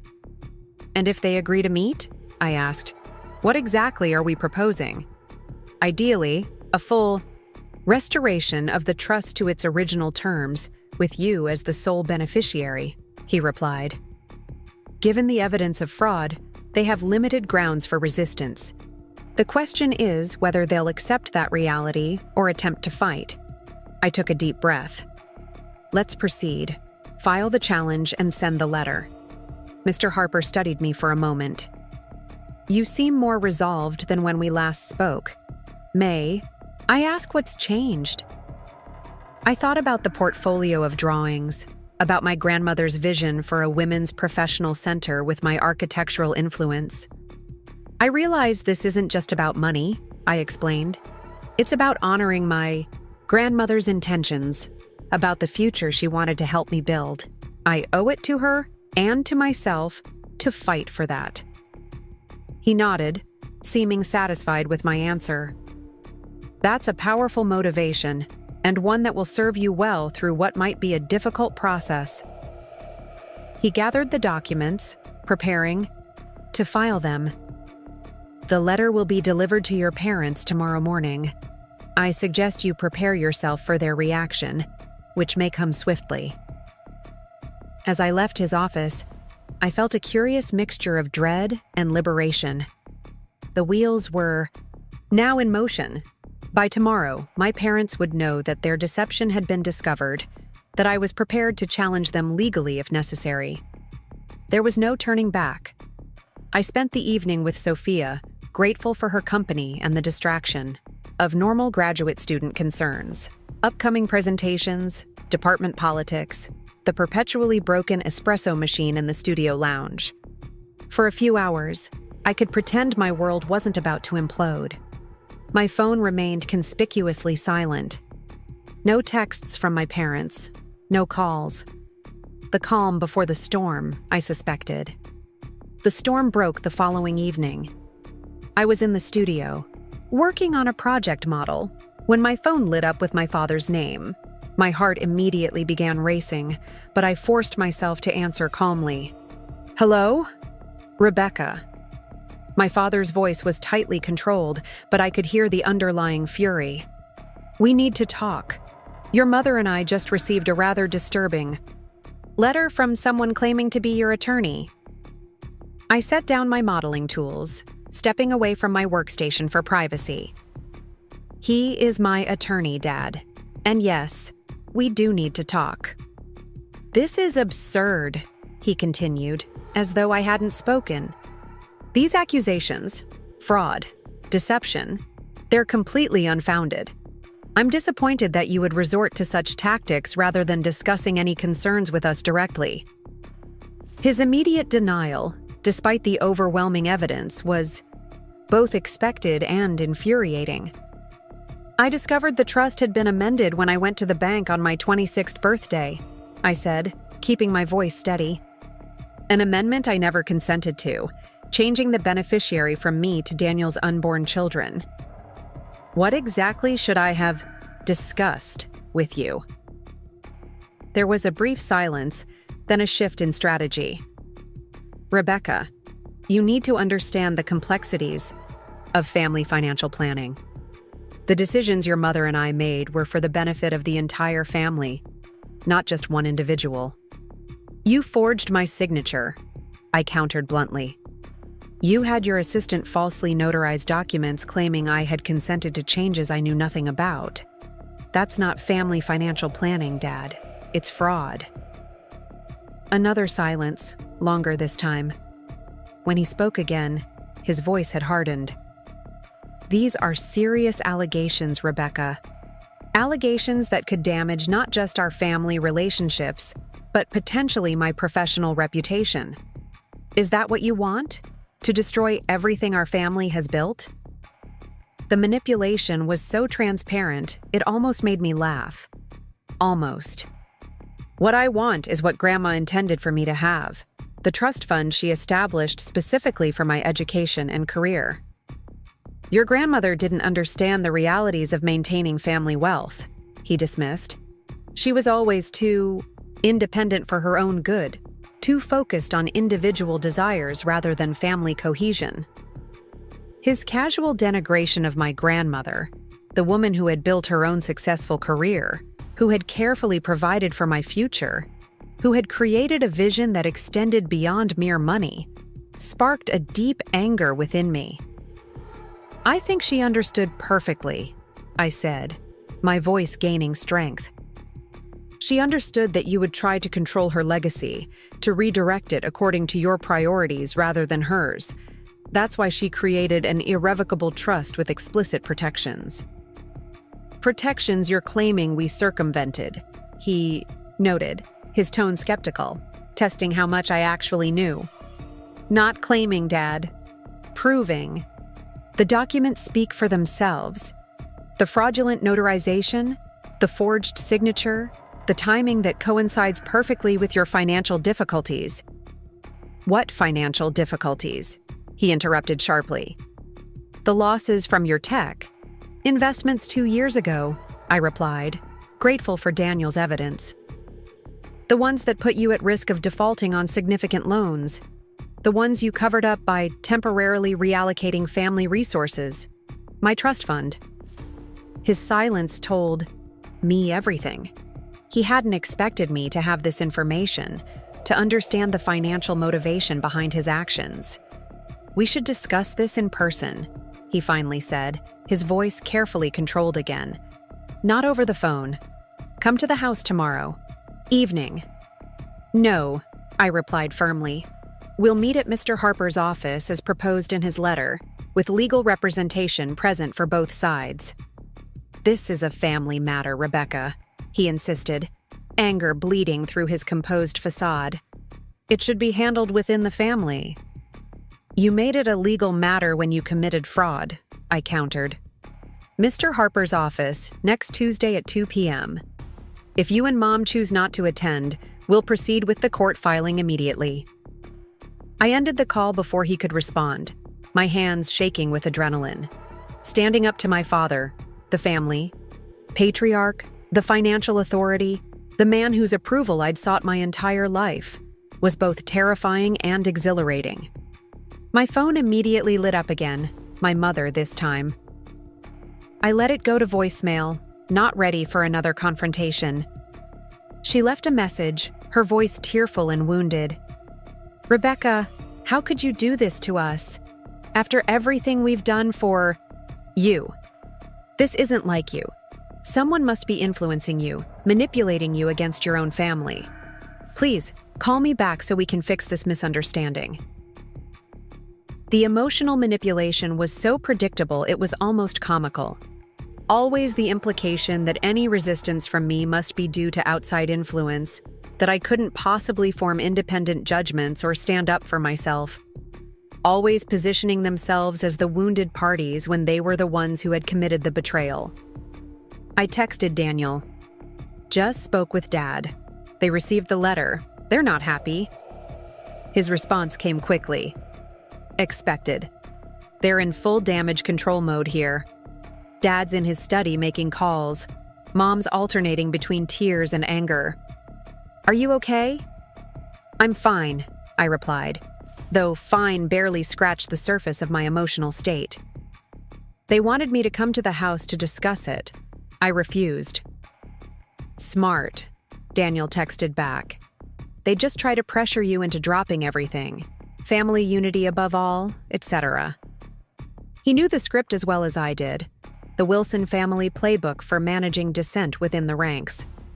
Present a united front to the world. Handle disagreements privately. Individual concerns are secondary to family interests. And above all, father knows best. But the script wasn't working this time. I had evidence, legal support, and perhaps, most importantly, a newfound determination to honor my grandmother's intentions for my future. My phone buzzed with another text from Daniel. Emily and I are staying at a hotel tonight. Mom's meltdown is epic, keeps saying we've turned against. Them too need space from the drama. I felt a pang of guilt. Daniel and Emily were bearing some of the fallout from my actions, caught in the crossfire of family conflict. I'm sorry you're dealing with that, I texted back. You don't have to be involved in this. His response was immediate and surprisingly firm. Yes, I do. This isn't just about the money, Becca. It's about the pattern. Them favoring me, dismissing you, making unilateral decisions that affect everyone and calling it family planning. It stops now, before my kids are born into this dysfunction. His message brought unexpected tears to my eyes. For perhaps the first time in our lives, Daniel was seeing our family dynamics clearly, was acknowledging the imbalance that had shaped our relationship from childhood. The next few days passed in a blur of legal preparations and emotional turbulence. My parents made multiple attempts to contact me, calls, texts, even showing up at my apartment when I wasn't home. I maintained my distance, communicating only through Mr. Harper, who reported that they had finally agreed to the meeting at his office. The night before the confrontation, I found myself unable to sleep, my mind churning with anticipated scenarios. Would my parents continue to deny everything, despite the evidence? Would they try to justify their actions as being for my own good somehow? Or would they finally acknowledge what they had done and make amends? I got up and retrieved my grandmother's portfolio of drawings from my desk. Spreading them out on my bed, I studied the elegant lines, the thoughtful details, the vision of a space created specifically to support women's professional ambitions. This was what I was fighting for, not just money, but the opportunity to bring this vision to life, to extend my grandmother's legacy in a meaningful way. "I won't let you down, Grandma Liz," I whispered to the silent room. "Tomorrow, I'll stand my ground, for both of us." Tuesday arrived with a clarity of purpose I hadn't expected. I dressed carefully in a charcoal gray suit, professional, polished, but not intimidating. Aunt Patty met me outside Mr. Harper's office building, her presence a silent affirmation of her support. "Ready?" she asked simply. I nodded, drawing strength from her steady gaze. "Ready." Mr. Harper greeted us in the lobby, escorting us to a conference room where the confrontation would take place. "Your parents have arrived with their attorney," he informed me. Frederick Caldwell, competent, but rather traditional in his approach. "Let me do most of the talking initially, all right? Emotional responses, while understandable, won't serve your interest right now." I agreed, though I wondered if I could maintain composure when face-to-face with the people who had betrayed my trust so completely. The conference room door opened, and there they were, my parents, looking simultaneously familiar and like strangers. My mother, Karen, elegant as always in a tailored navy dress, her expression a practiced mask of maternal concern. My father, Thomas, imposing in his custom suit, his jaw set in the stubborn determination I knew so well. They were accompanied by an older gentleman I assumed was Frederick Caldwell, carrying a leather portfolio similar to Mr. Harper's. What struck me most was how normal they appeared, how easily you could mistake them for exactly what they presented to the world. Successful, respectable pillars of Boston society, not people who would commit fraud against their own daughter. "Rebecca," my mother said immediately, stepping toward me with arms outstretched as though for an embrace. "Thank goodness you've agreed to talk. This whole situation has gotten completely out of hand." I stepped back slightly, maintaining professional distance. "Hello, Mom, Dad." My voice was steadier than I expected. "Thank you for coming." My father's expression tightened at my formal tone. "Let's get this over with," he said tersely, taking a seat at the conference table. Mr. Harper took charge smoothly, guiding everyone to their seats and establishing the purpose of the meeting. "We're here to discuss the Elizabeth Wilson Trust and the amendment dated September 15, 2022, which changed the primary beneficiary from Rebecca Wilson to the future children of Daniel and Emily Wilson, with Thomas and Karen Wilson named as trustees." "An amendment made with full legal authority," Mr. Caldwell interjected. "As trustees of Elizabeth Wilson's estate, Mr. and Mrs. Wilson had discretion to manage family assets appropriately." "With respect, Mr. Caldwell, that's simply not accurate," Mr. Harper countered, sliding documents across the table. "The original trust was established as irrevocable, with explicit language requiring the primary beneficiary's notarized consent for any significant changes. Rebecca never provided such consent." "She most certainly did," my father insisted, gesturing for Mr. Caldwell to produce their own documentation. "We have her signature right here, properly notarized." Mr. Harper smiled thinly. "Yes, we've reviewed that document. The signature appears to be Rebecca's, though she has no recollection of signing it. More problematically, the notarization is dated October 3rd, 2022, a date when Rebecca was verifiably in Chicago for a conference, as evidenced by her flight records, hotel receipt, and credit card statements." He laid these items on the table, one by one. My mother's composure faltered slightly, her eyes darting to my father. "Furthermore," Mr. Harper continued relentlessly, "the notary in question is Patricia Delgado, Mr. Wilson's executive assistant, a clear conflict of interest in a transaction benefiting her employer." "These are technicalities," Mr. Caldwell dismissed, though I noticed he was examining the evidence with growing concern. "The amendment was made in good faith, with the family's best interests in mind." "What family interests required diverting? Rebecca's inheritance to children who don't even exist yet?" Aunt Patty asked sharply, speaking for the first time. "Elizabeth established that trust specifically for Rebecca's education and career." "Patricia," my mother said, her voice tight with disapproval, "this is hardly your concern." "My sister made me promise to look out for Rebecca," Aunt Patty replied calmly. "So yes, it very much is my concern when you and Thomas undermine her explicit wishes." My father, seeing the legal argument weakening, shifted tactics. "Rebecca, surely you understand that financial management requires flexibility.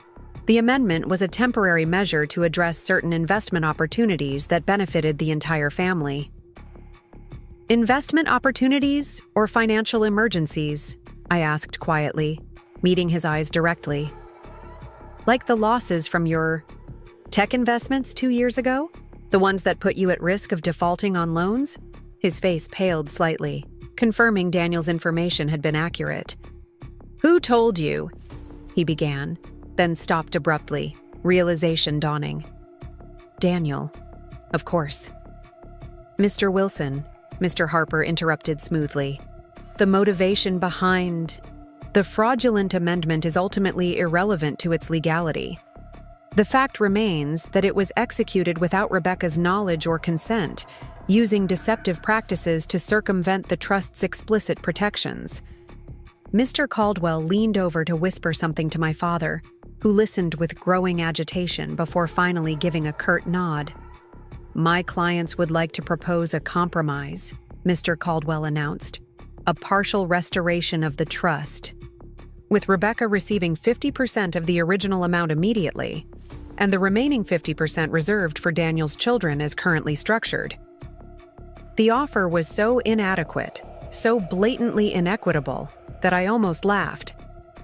They were essentially proposing to keep half of what they had stolen from me, without any acknowledgement of wrongdoing. Before Mr. Harper could respond, I spoke up. "No, I want full restoration of the trust to its original terms, as my grandmother intended. Nothing less." "Rebecca, be reasonable," my mother implored. "Family resources should benefit all members of the family. Your brother's children deserve security too. Then provide it from your own resources," I replied steadily. "Not from what Grandma specifically designated for me." My father's expression darkened. "You'd really take legal action against your own parents? Potentially damage my professional reputation, undermine the family's standing? All for money?" "This isn't about money," I said, surprising myself with my clarity and calm. "It's about honoring Grandma's wishes. It's about the future she wanted for me. A future where I could pursue my career independently, without financial dependence or family control." I reached into my bag and retrieved my grandmother's portfolio of drawings, placing it on the table. Grandma left me more than just money. She left me this: plans for a women's professional center in Boston. A vision she hoped I would help bring to life after graduation. My mother's eyes widened in recognition. "Liz's pet project?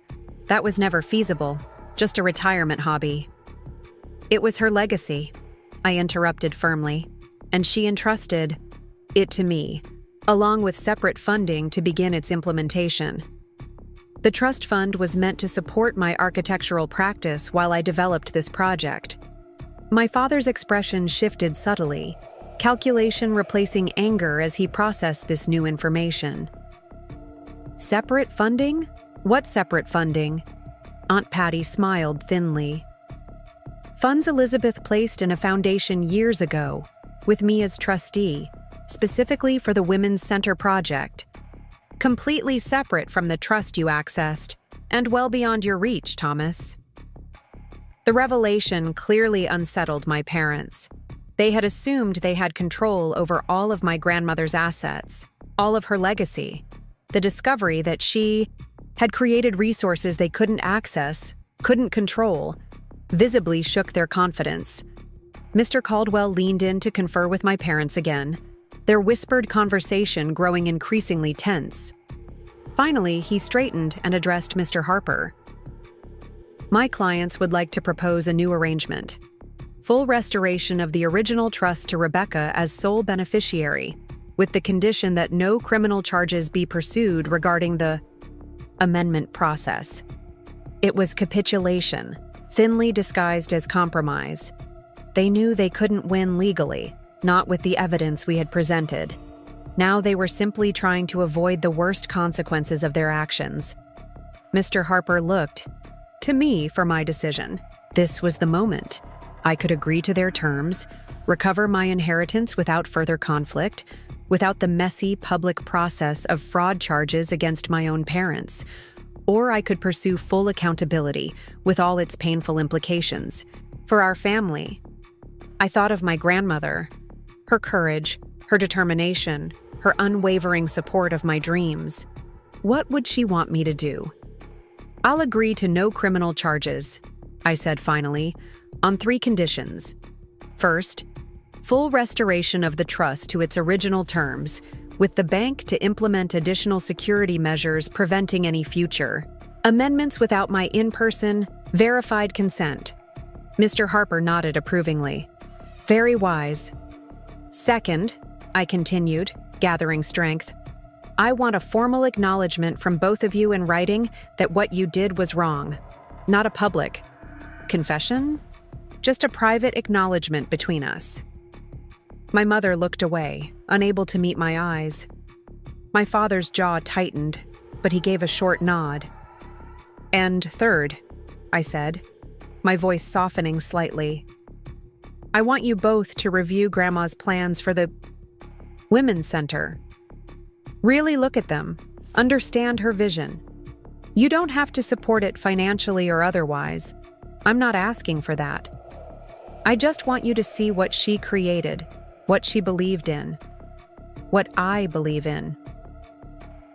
There was a long silence as my parents absorbed my conditions. Finally, my father spoke. Those terms are acceptable. We'll draw up the necessary paperwork immediately, Mr. Harper confirmed. The trust should be fully restored to Rebecca's control within 30 days, with the security measures she requested implemented concurrently. As the meeting concluded, an awkward tension hung in the air. This resolution, while legally satisfactory, left much unresolved emotionally.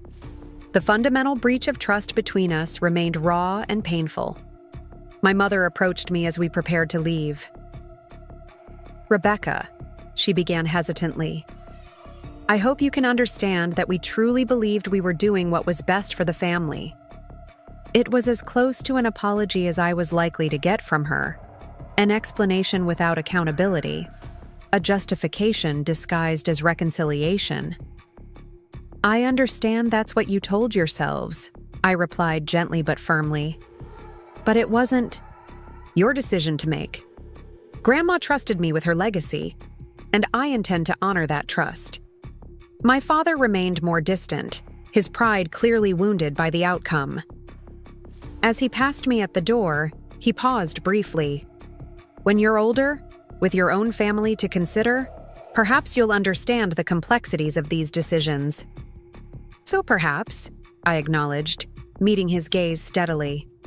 "Or perhaps I'll remember that trust, once broken, is very difficult to rebuild, and I'll make my decisions accordingly." Leaving the conference room, I felt a curious lightness. The confrontation I had dreaded for weeks was over. I had stood my ground, had advocated for myself and for my grandmother's wishes, had refused to be manipulated or intimidated into accepting less than what was rightfully mine. The relationship with my parents was damaged, perhaps irreparably. But in its place, I had discovered new strengths within myself, new connections with allies like Aunt Patty, Sophia, and even, surprisingly, Daniel and Emily. Outside the building, Aunt Patty linked her arm through mine. "Your grandmother would be incredibly proud of you today, Becca. You stood up not just for yourself, but for her vision." "It doesn't feel like victory," I admitted. "Just clarity and sadness." "That's the reality of standing up to family," she said wisely. "It's never a clean win, never without cost. But some prices are worth paying for your self-respect, for your future." As we walked away from the imposing office building, I thought about the road ahead. The trust would be restored, my financial foundation secure once more, but the true work was just beginning. Building my architectural practice, bringing my grandmother's vision for the Women's Center to life, creating a future based on my own values rather than my parents' expectations. It would be challenging, certainly, but for the first time in weeks, I felt genuinely hopeful. Whatever came next, I would face it on my own terms, with the legacy of my grandmother's courage and the strength of the connections I had formed outside the complicated Wilson family dynamics. The sun was setting over Boston Harbor as Aunt Patty and I reached her car. "What now?" she asked, her expression warm with affection and pride. I smiled, feeling the weight of betrayal beginning to lift from my shoulders. "Now I build something new, something that honors Grandma's vision while being uniquely mine. Something no one can take away." As we drove away, I didn't look back at the imposing office building where my life had irrevocably changed. The legal battle was over, but the emotional aftermath was just beginning. I knew from experience that the Wilson family had a remarkable ability to rewrite history, to reshape uncomfortable truths into more palatable narratives. By next week, my parents would likely have convinced themselves that they had graciously returned my inheritance rather than being forced to restore what they had fraudulently taken. 6 weeks passed in a blur of paperwork, meetings with bank officials, and the quiet reconstruction of my life plans. True to the agreement, my trust fund was fully restored, with additional security measures that would prevent any future tampering. The bank officer who handled the final verification seemed almost apologetic, as though the institution itself shared some responsibility for enabling my parents' deception. "We've implemented a dual authentication process for any future changes," she explained, showing me the new documentation. "Physical presence required, video recording of consent, verification through multiple channels. It would be virtually impossible for anyone to amend this trust without your explicit, verified approval." I nodded, appreciating the thoroughness while feeling a pang at its necessity. Such extreme measures wouldn't be needed in a world where parents could be trusted to honor their children's inheritance, where family loyalty wasn't a one-way obligation. Throughout this period, my relationship with my parents existed in a strange limbo. They had fulfilled their legal obligations, signing the necessary documents and providing the written acknowledgement I had requested. But our personal interactions remained stilted and infrequent, limited to brief text messages and a single awkward phone call in which neither of us mentioned what had happened. Daniel and Emily, in contrast, had become unexpected allies. My brother had maintained his support throughout the process, even when it meant enduring our parents' accusations of betrayal. "They still don't understand what they did wrong," he told me during one of our now regular coffee meetings. Dad keeps talking about family unity and unnecessary legal complications, like you forced them into fraud by not simply giving them what they wanted. I stirred my latte absently, unsurprised but still disappointed. And Mom? Alternates between playing the victim and pretending nothing happened, he sighed. Classic Karen Wilson deflection tactics.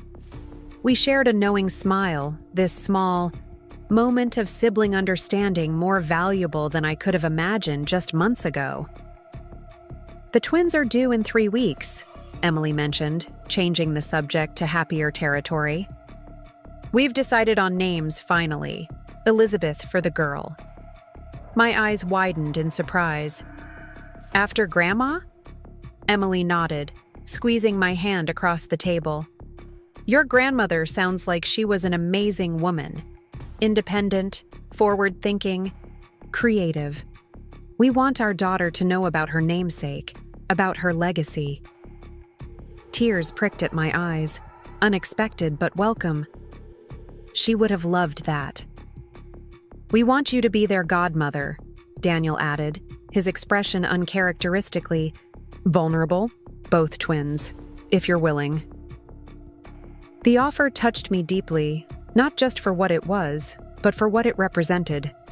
Daniel's acknowledgement of my place in his children's lives, his desire to strengthen our bond rather than allow our parents' favoritism to continue dividing us. I'd be honored, I said simply, knowing he understood all the complicated emotions behind those few words. As graduation approached, I threw myself into the final preparations for my master's thesis project, i.e., redesign of an abandoned factory building into affordable co-living spaces for female artists and entrepreneurs. The project incorporated many elements inspired by my grandmother's women's center plans, updated for contemporary urban needs.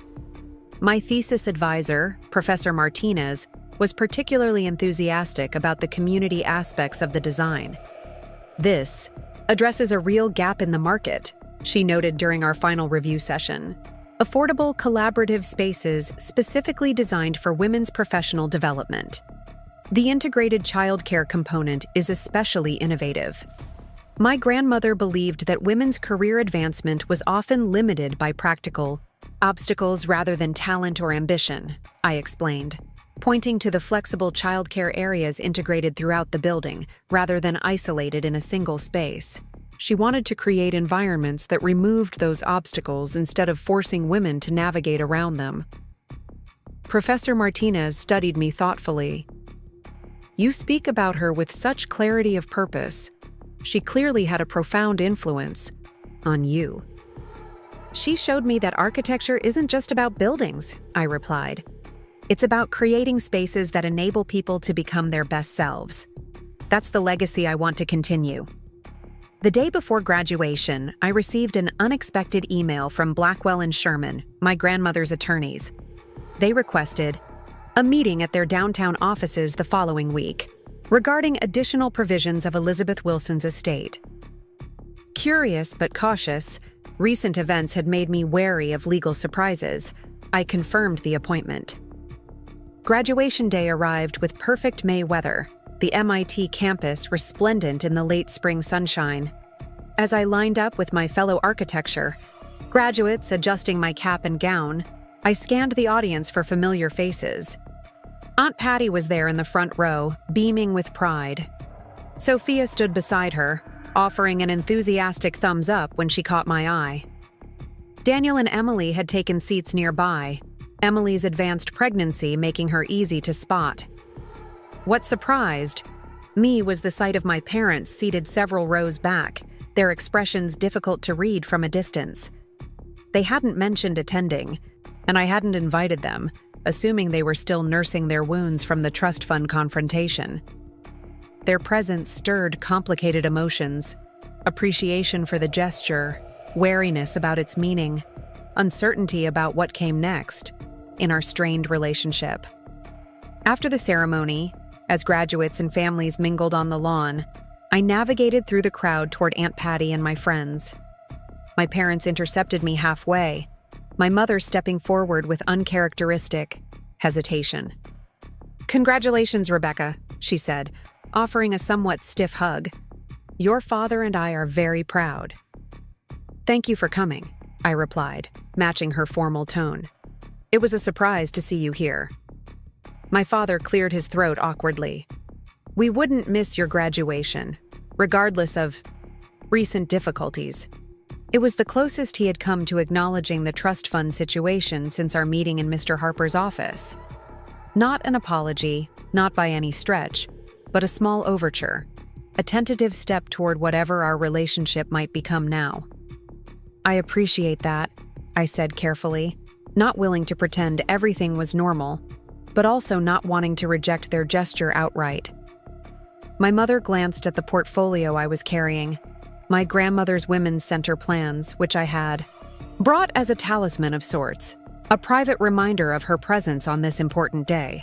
"Is that—" she began, recognition in her eyes. "Grandma's designs," I confirmed, "for the Women's Professional Center." "You really intend to pursue that project?" my father asked, his tone somewhere between skeptical and curious. "Yes," I said simply. "It's an important part of her legacy, of my legacy too." Something shifted in my mother's expression. Not quite understanding, but perhaps the beginning of acceptance.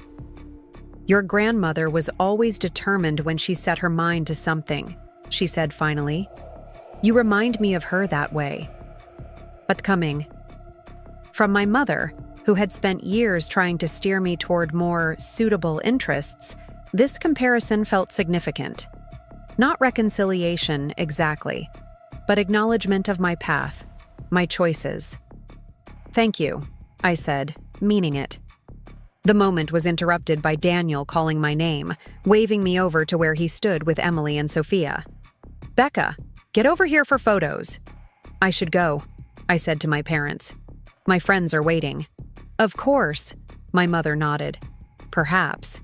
Dinner sometime next week? The four of us?" The invitation was unexpected.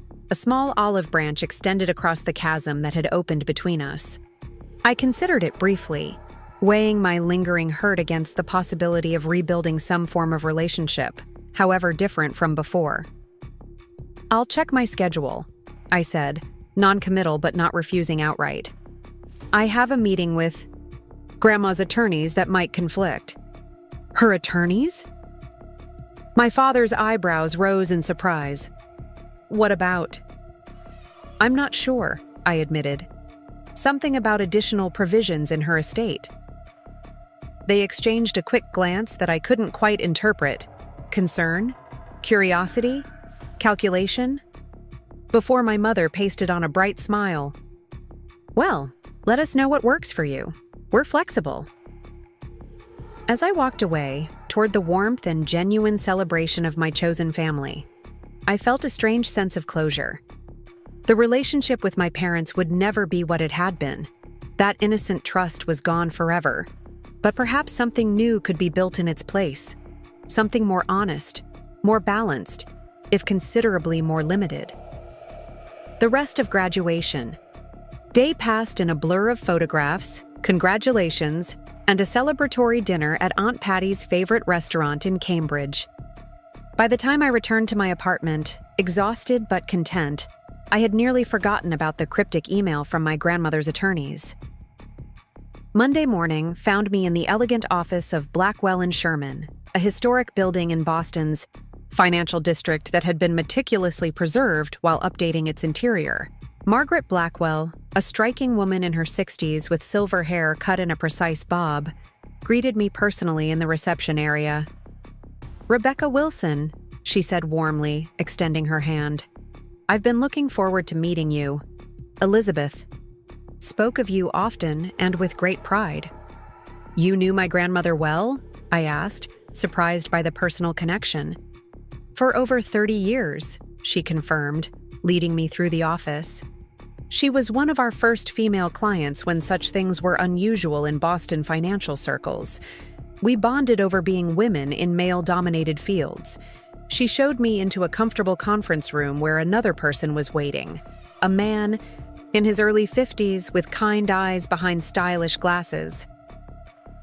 This is Robert Chen, our firm's specialist in architectural property law, Margaret explained as we took our seats. He's been instrumental in preparing for this meeting. My curiosity deepened. What could my grandmother have arranged that required an architectural property law specialist? Margaret opened a file on the table before her. As you know, Elizabeth established your trust fund to support your education and early career. What you may not know is that she made additional provisions that would activate upon your graduation from MIT's architecture program. She slid a document across the table, a deed, I realized as I examined it, for a property in Boston's South End, an area undergoing significant revitalization. This building was purchased by your grandmother 12 years ago through a separate trust, Margaret explained. It's a former garment factory, approximately 45,000 square feet, with historical designation.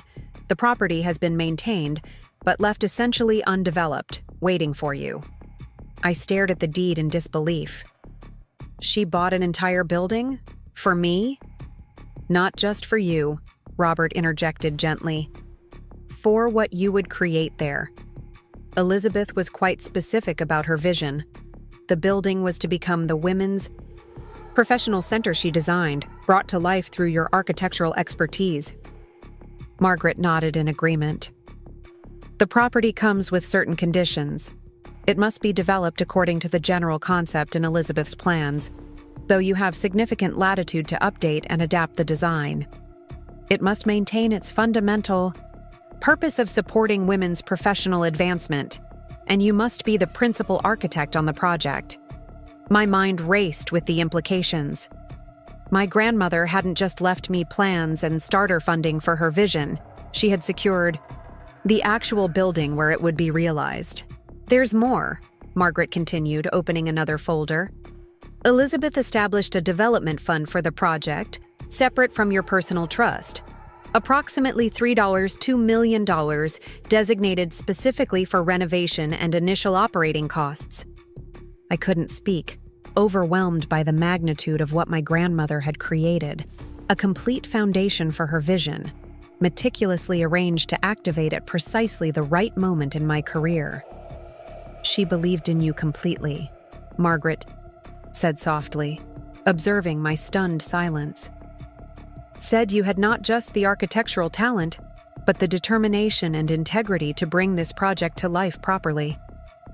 Tears filled my eyes as the full weight of my grandmother's faith in me registered. All those years when my parents had subtly undermined my career choice, had questioned my direction, my grandmother had been quietly building this incredible opportunity, this vote of confidence in my abilities. I don't know what to say, I admitted, my voice thick with emotion. Elizabeth anticipated you might be overwhelmed, Margaret smiled. She left you a letter for this occasion. She handed me an envelope with my name written in my grandmother's distinctive handwriting.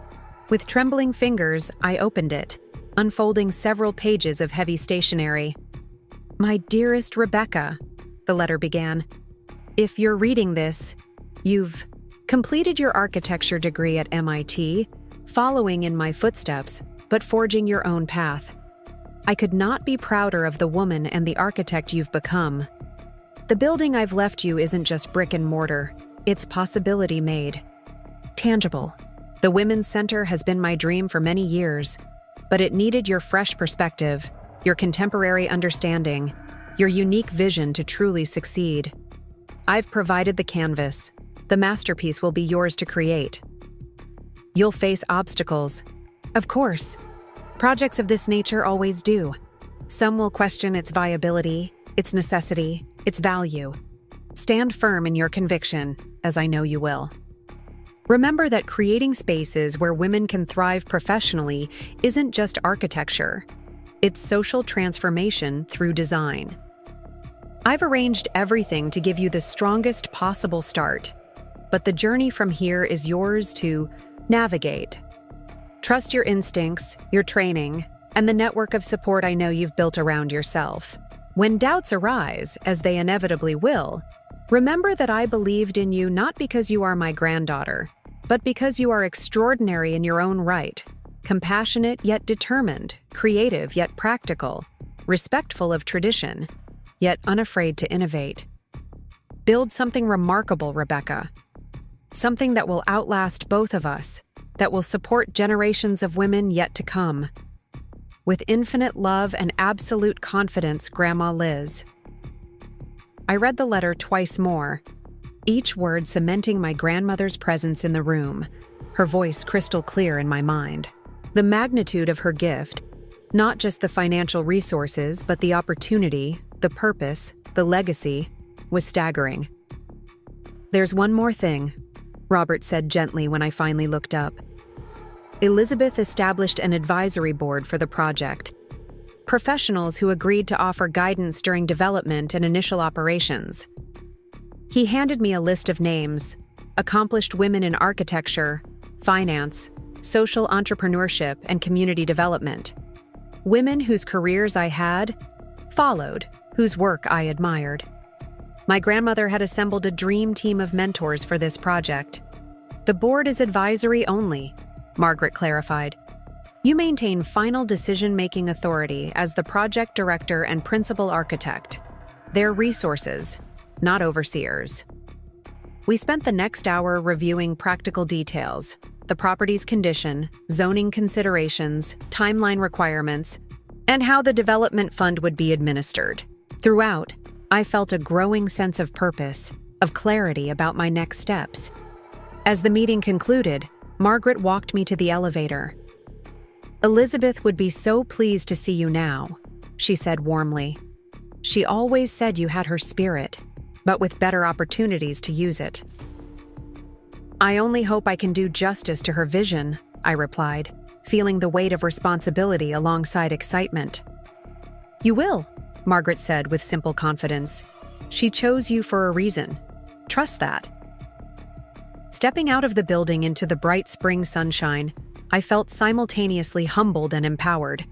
The path ahead was dauntingly complex, but undeniably right. A perfect alignment of my grandmother's legacy, my professional training, and my personal values. I pulled out my phone and called Aunt Patty first, eager to share the incredible news. Her reaction was joy mixed with knowing satisfaction. "Liz always played the long game," she said, laughing through happy tears.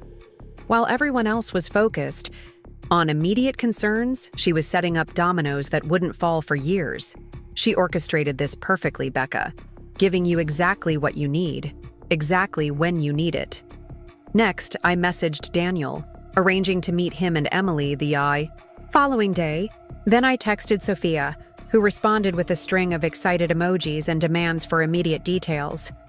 Last, after considerable hesitation, I called my mother. "Rebecca?" she answered, surprise evident in her voice. We hadn't spoken since graduation, 3 days earlier.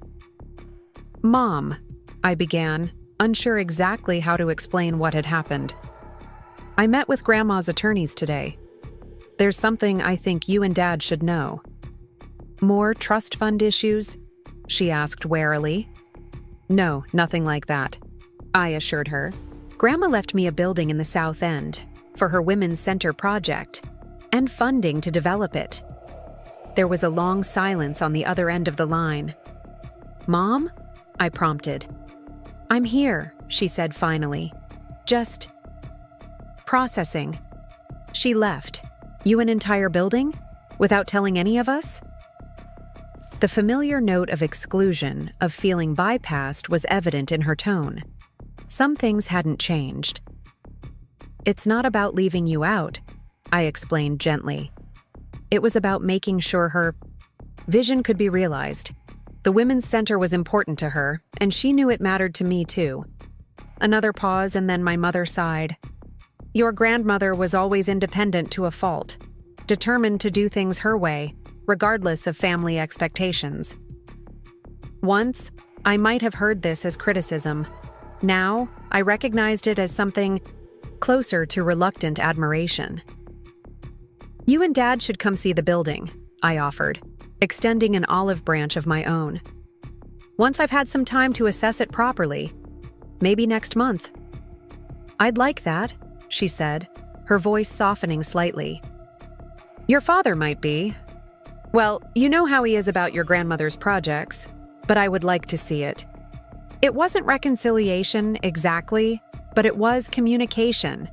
Honest communication without the manipulative undertones that had characterized so many of our interactions in the past. A small step toward whatever our relationship might become, now. The following weeks passed in a whirlwind of activity as I immersed myself in the Women's Center project. The building itself was a revelation, structurally sound despite years of minimal use, with soaring ceilings, abundant natural light, and architectural details that couldn't be replicated in modern construction. I spent hours walking through the space, sketchbook in hand, seeing how my grandmother's original vision could adapt to this specific environment.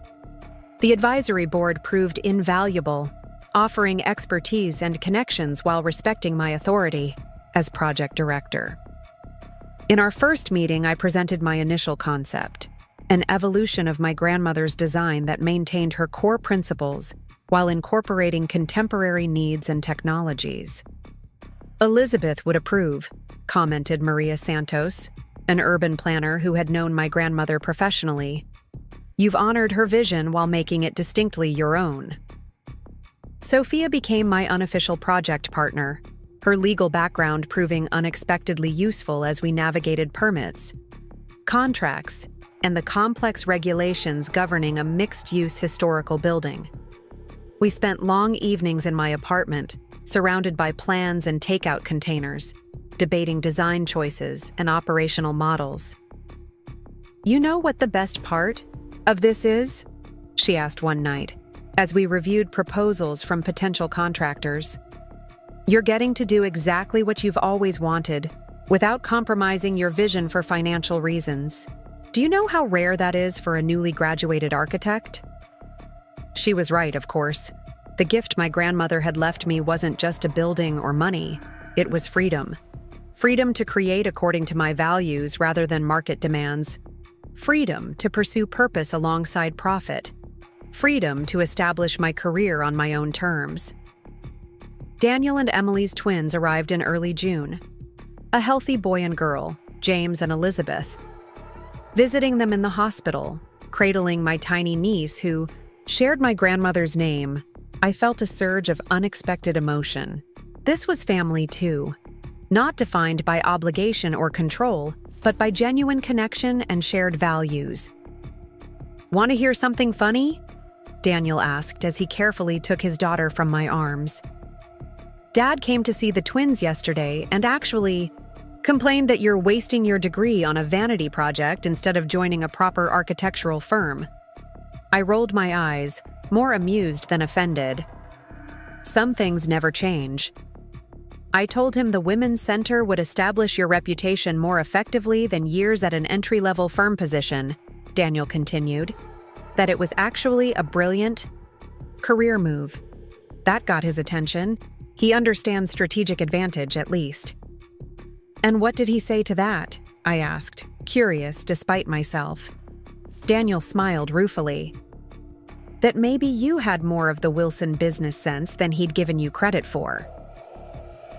Coming from my father, this was practically a ringing endorsement. His worldview couldn't fully accommodate the idea of success measured in social impact, rather than profit, but he could at least recognize strategic positioning when he saw it. By midsummer, the Women's Center project was officially underway. We'd secured all necessary permits, finalized the construction plans, and hired a contractor specializing in historical renovations. The local business press had picked up the story, running a feature on the innovative concept and its unique development history. Boston architect honors grandmother's legacy with Revolutionary Women's Professional Center, read the headline in the Business Journal, accompanied by a photograph of me standing in the unfinished space, my grandmother's original sketches visible in my hands. The article generated unexpected interest from potential tenants and community partners, validating my grandmother's vision in the most practical way possible. Women entrepreneurs, freelancers, and small business owners began contacting us, eager to secure space in the center once completed. One evening, as I was leaving the construction site after a particularly satisfying day of progress, I encountered my mother waiting by my car. Her unannounced appearance startled me. We had maintained minimal contact over the past months, limited to brief conversations about Daniel's children and tentative plans for a dinner that never quite materialized. "Mom," I greeted her cautiously. "What are you doing here?" She looked uncharacteristically uncertain, out of place amid the construction equipment and dust. "I saw the article in the business journal," she explained. "I wanted to see the building for myself." I hesitated, then nodded toward the entrance. "Want a tour? It's pretty rough still, but you can get a sense of the space." She followed me inside, remaining silent as I showed her through the partially demolished interior, explaining how each area would be transformed according to my vision. Co-working. Spaces with flexible configurations, meeting rooms equipped with state-of-the-art technology, a child care center designed to accommodate various ages and needs, exhibition areas for women artists, a cafe that would double as an event space. This was originally going to be traditional office space, I explained, indicating a large open area. But I've redesigned it as incubator space for women-led startups, with shared resources and mentorship opportunities. My mother nodded, studying the plans I'd unfolded on a makeshift table.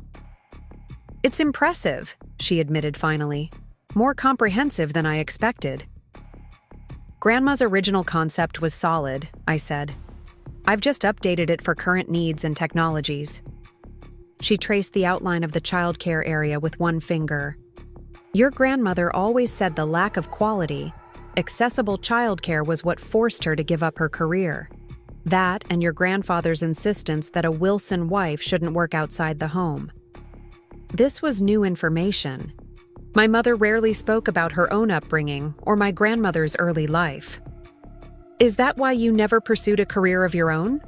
I asked carefully. "Grandfather's expectations?" She sighed, still studying the plans rather than meeting my eyes. "Partly, and partly because it was simply what was done in our circle. Marriage, children, charity work, supporting your husband's career. I never questioned it the way your grandmother did, or the way you do." The admission was surprisingly vulnerable, offering a glimpse of my mother as a woman shaped by her own family dynamics, her own limited choices. "I think that's why she was so determined to support your independence," my mother continued thoughtfully. "She saw in you the chance to pursue what she couldn't, a life designed according to your own values, not someone else's expectations." I stared at my mother, seeing her perhaps more clearly than I ever had before. Not just as the parent who had participated in betraying my trust, but as a woman caught in generational patterns she lacked the tools or perspective to break. "That's precisely what she gave me," I acknowledged. "Not just financial support, but permission to define success on my own terms." My mother finally looked up from the plans, meeting my eyes directly. "I owe you an apology, Rebecca. A real one, not the qualified acknowledgement your father and I signed as part of the trust agreement." The unexpected words hung in the air between us, profound in their simplicity. "What your father and I did was wrong," she continued, her voice steady despite obvious discomfort. "Not just legally wrong, but morally wrong. We betrayed your trust. We put our financial concerns above your future. We justified it with talk of family needs. But the truth is, we simply didn't respect your right to what your grandmother left you." I stood motionless, afraid that any response might interrupt this rare moment of genuine accountability. "I can't speak for your father," she added. "He still sees the situation very differently. But I want you to know that I recognize the harm we caused, and I'm truly sorry." The apology wasn't a magical fix for years of complicated family dynamics, for the fundamental breach of trust the fraud had represented.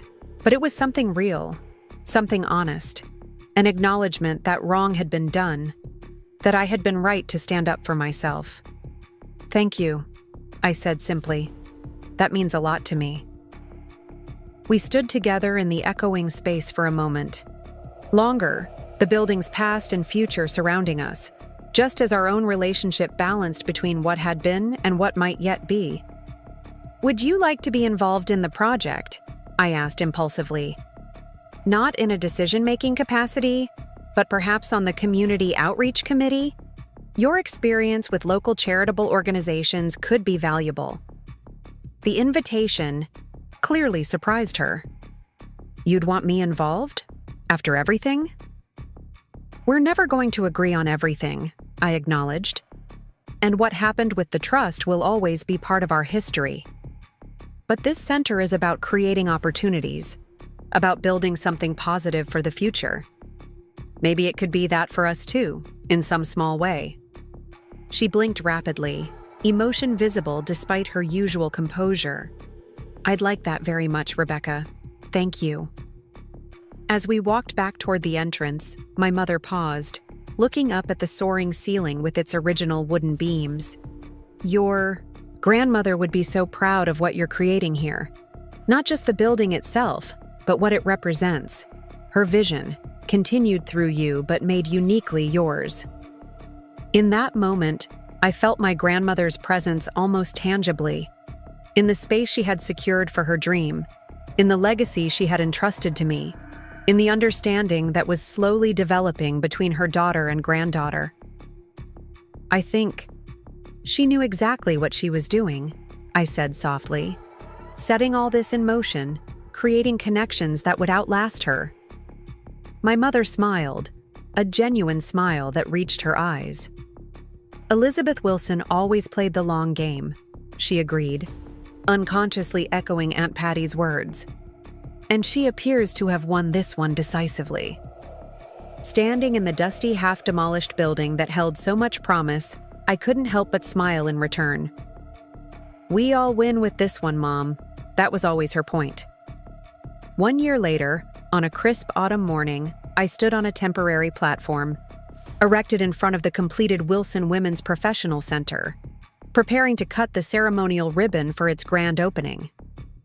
The renovated building gleamed in the morning light, its historical facade preserved while contemporary elements, including rooftop solar panels and vertical garden installations, signaled its forward-thinking purpose. Behind me on the platform stood the project team and advisory board members who had helped bring the center to life. In the audience gathered on the sidewalk, I spotted familiar faces, Aunt Patty beaming with pride, Sophia giving me an encouraging thumbs up, Daniel holding baby Elizabeth while Emily wrangled an active James. My mother sat in the front row, elegant as always, but with a new warmth in her expression as she caught my eye. My father had declined to attend, still uncomfortable with the project's connection to the trust fund confrontation, but had surprised me by making a small donation to the center's operating fund, his own tentative olive branch. "Welcome to the grand opening of the Wilson Women's Professional Center," I began, my voice steady despite the emotion of the moment.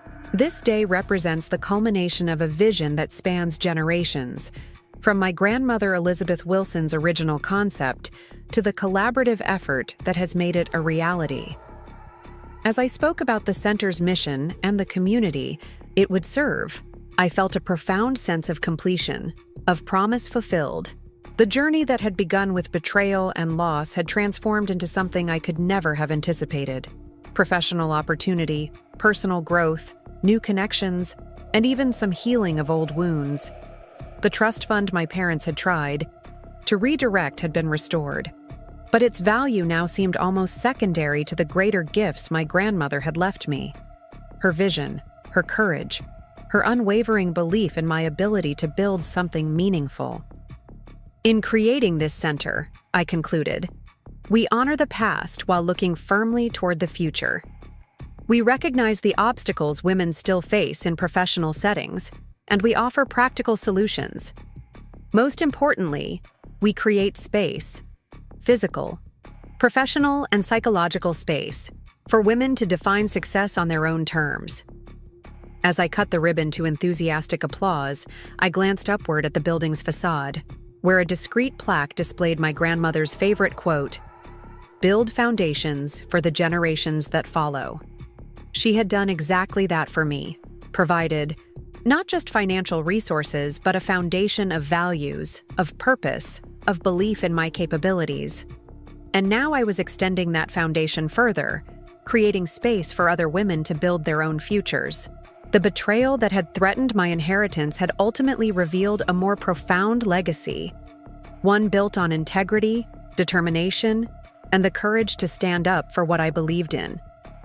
As painful as the experience had been, I wouldn't trade. The clarity and strength it had brought me, the deeper understanding of both family dynamics and my own capabilities. As guests began entering the building for tours and the opening reception, Aunt Patty joined me on the platform, slipping an arm around my shoulders. "She's here today, you know," she said softly. "Not just in the building or the plaque or the concept. In you, Rebecca. In everything you've become." I nodded, too moved for words, knowing she was right. My grandmother's true bequest hadn't been the trust fund or even the building, but the example she had set, of defining success by your own standards, of creating opportunities for those who would follow, of building something meaningful that would outlast you. That was the real inheritance, one that could never be redirected or taken away. And it was one I intended to honor, protect, and extend, not just through this project, but through all the choices that would shape my life and career in the years to come. As I stepped down to join the celebration, I carried that certainty with me, along with immense gratitude for the woman who had seen my potential so clearly, who had believed in me so completely, and who had provided exactly what I needed to build my own foundation for the future. Up next, you've got 2 more standout stories right on your screen. If this one hit the mark, you won't want to pass these up. Just click and check them out.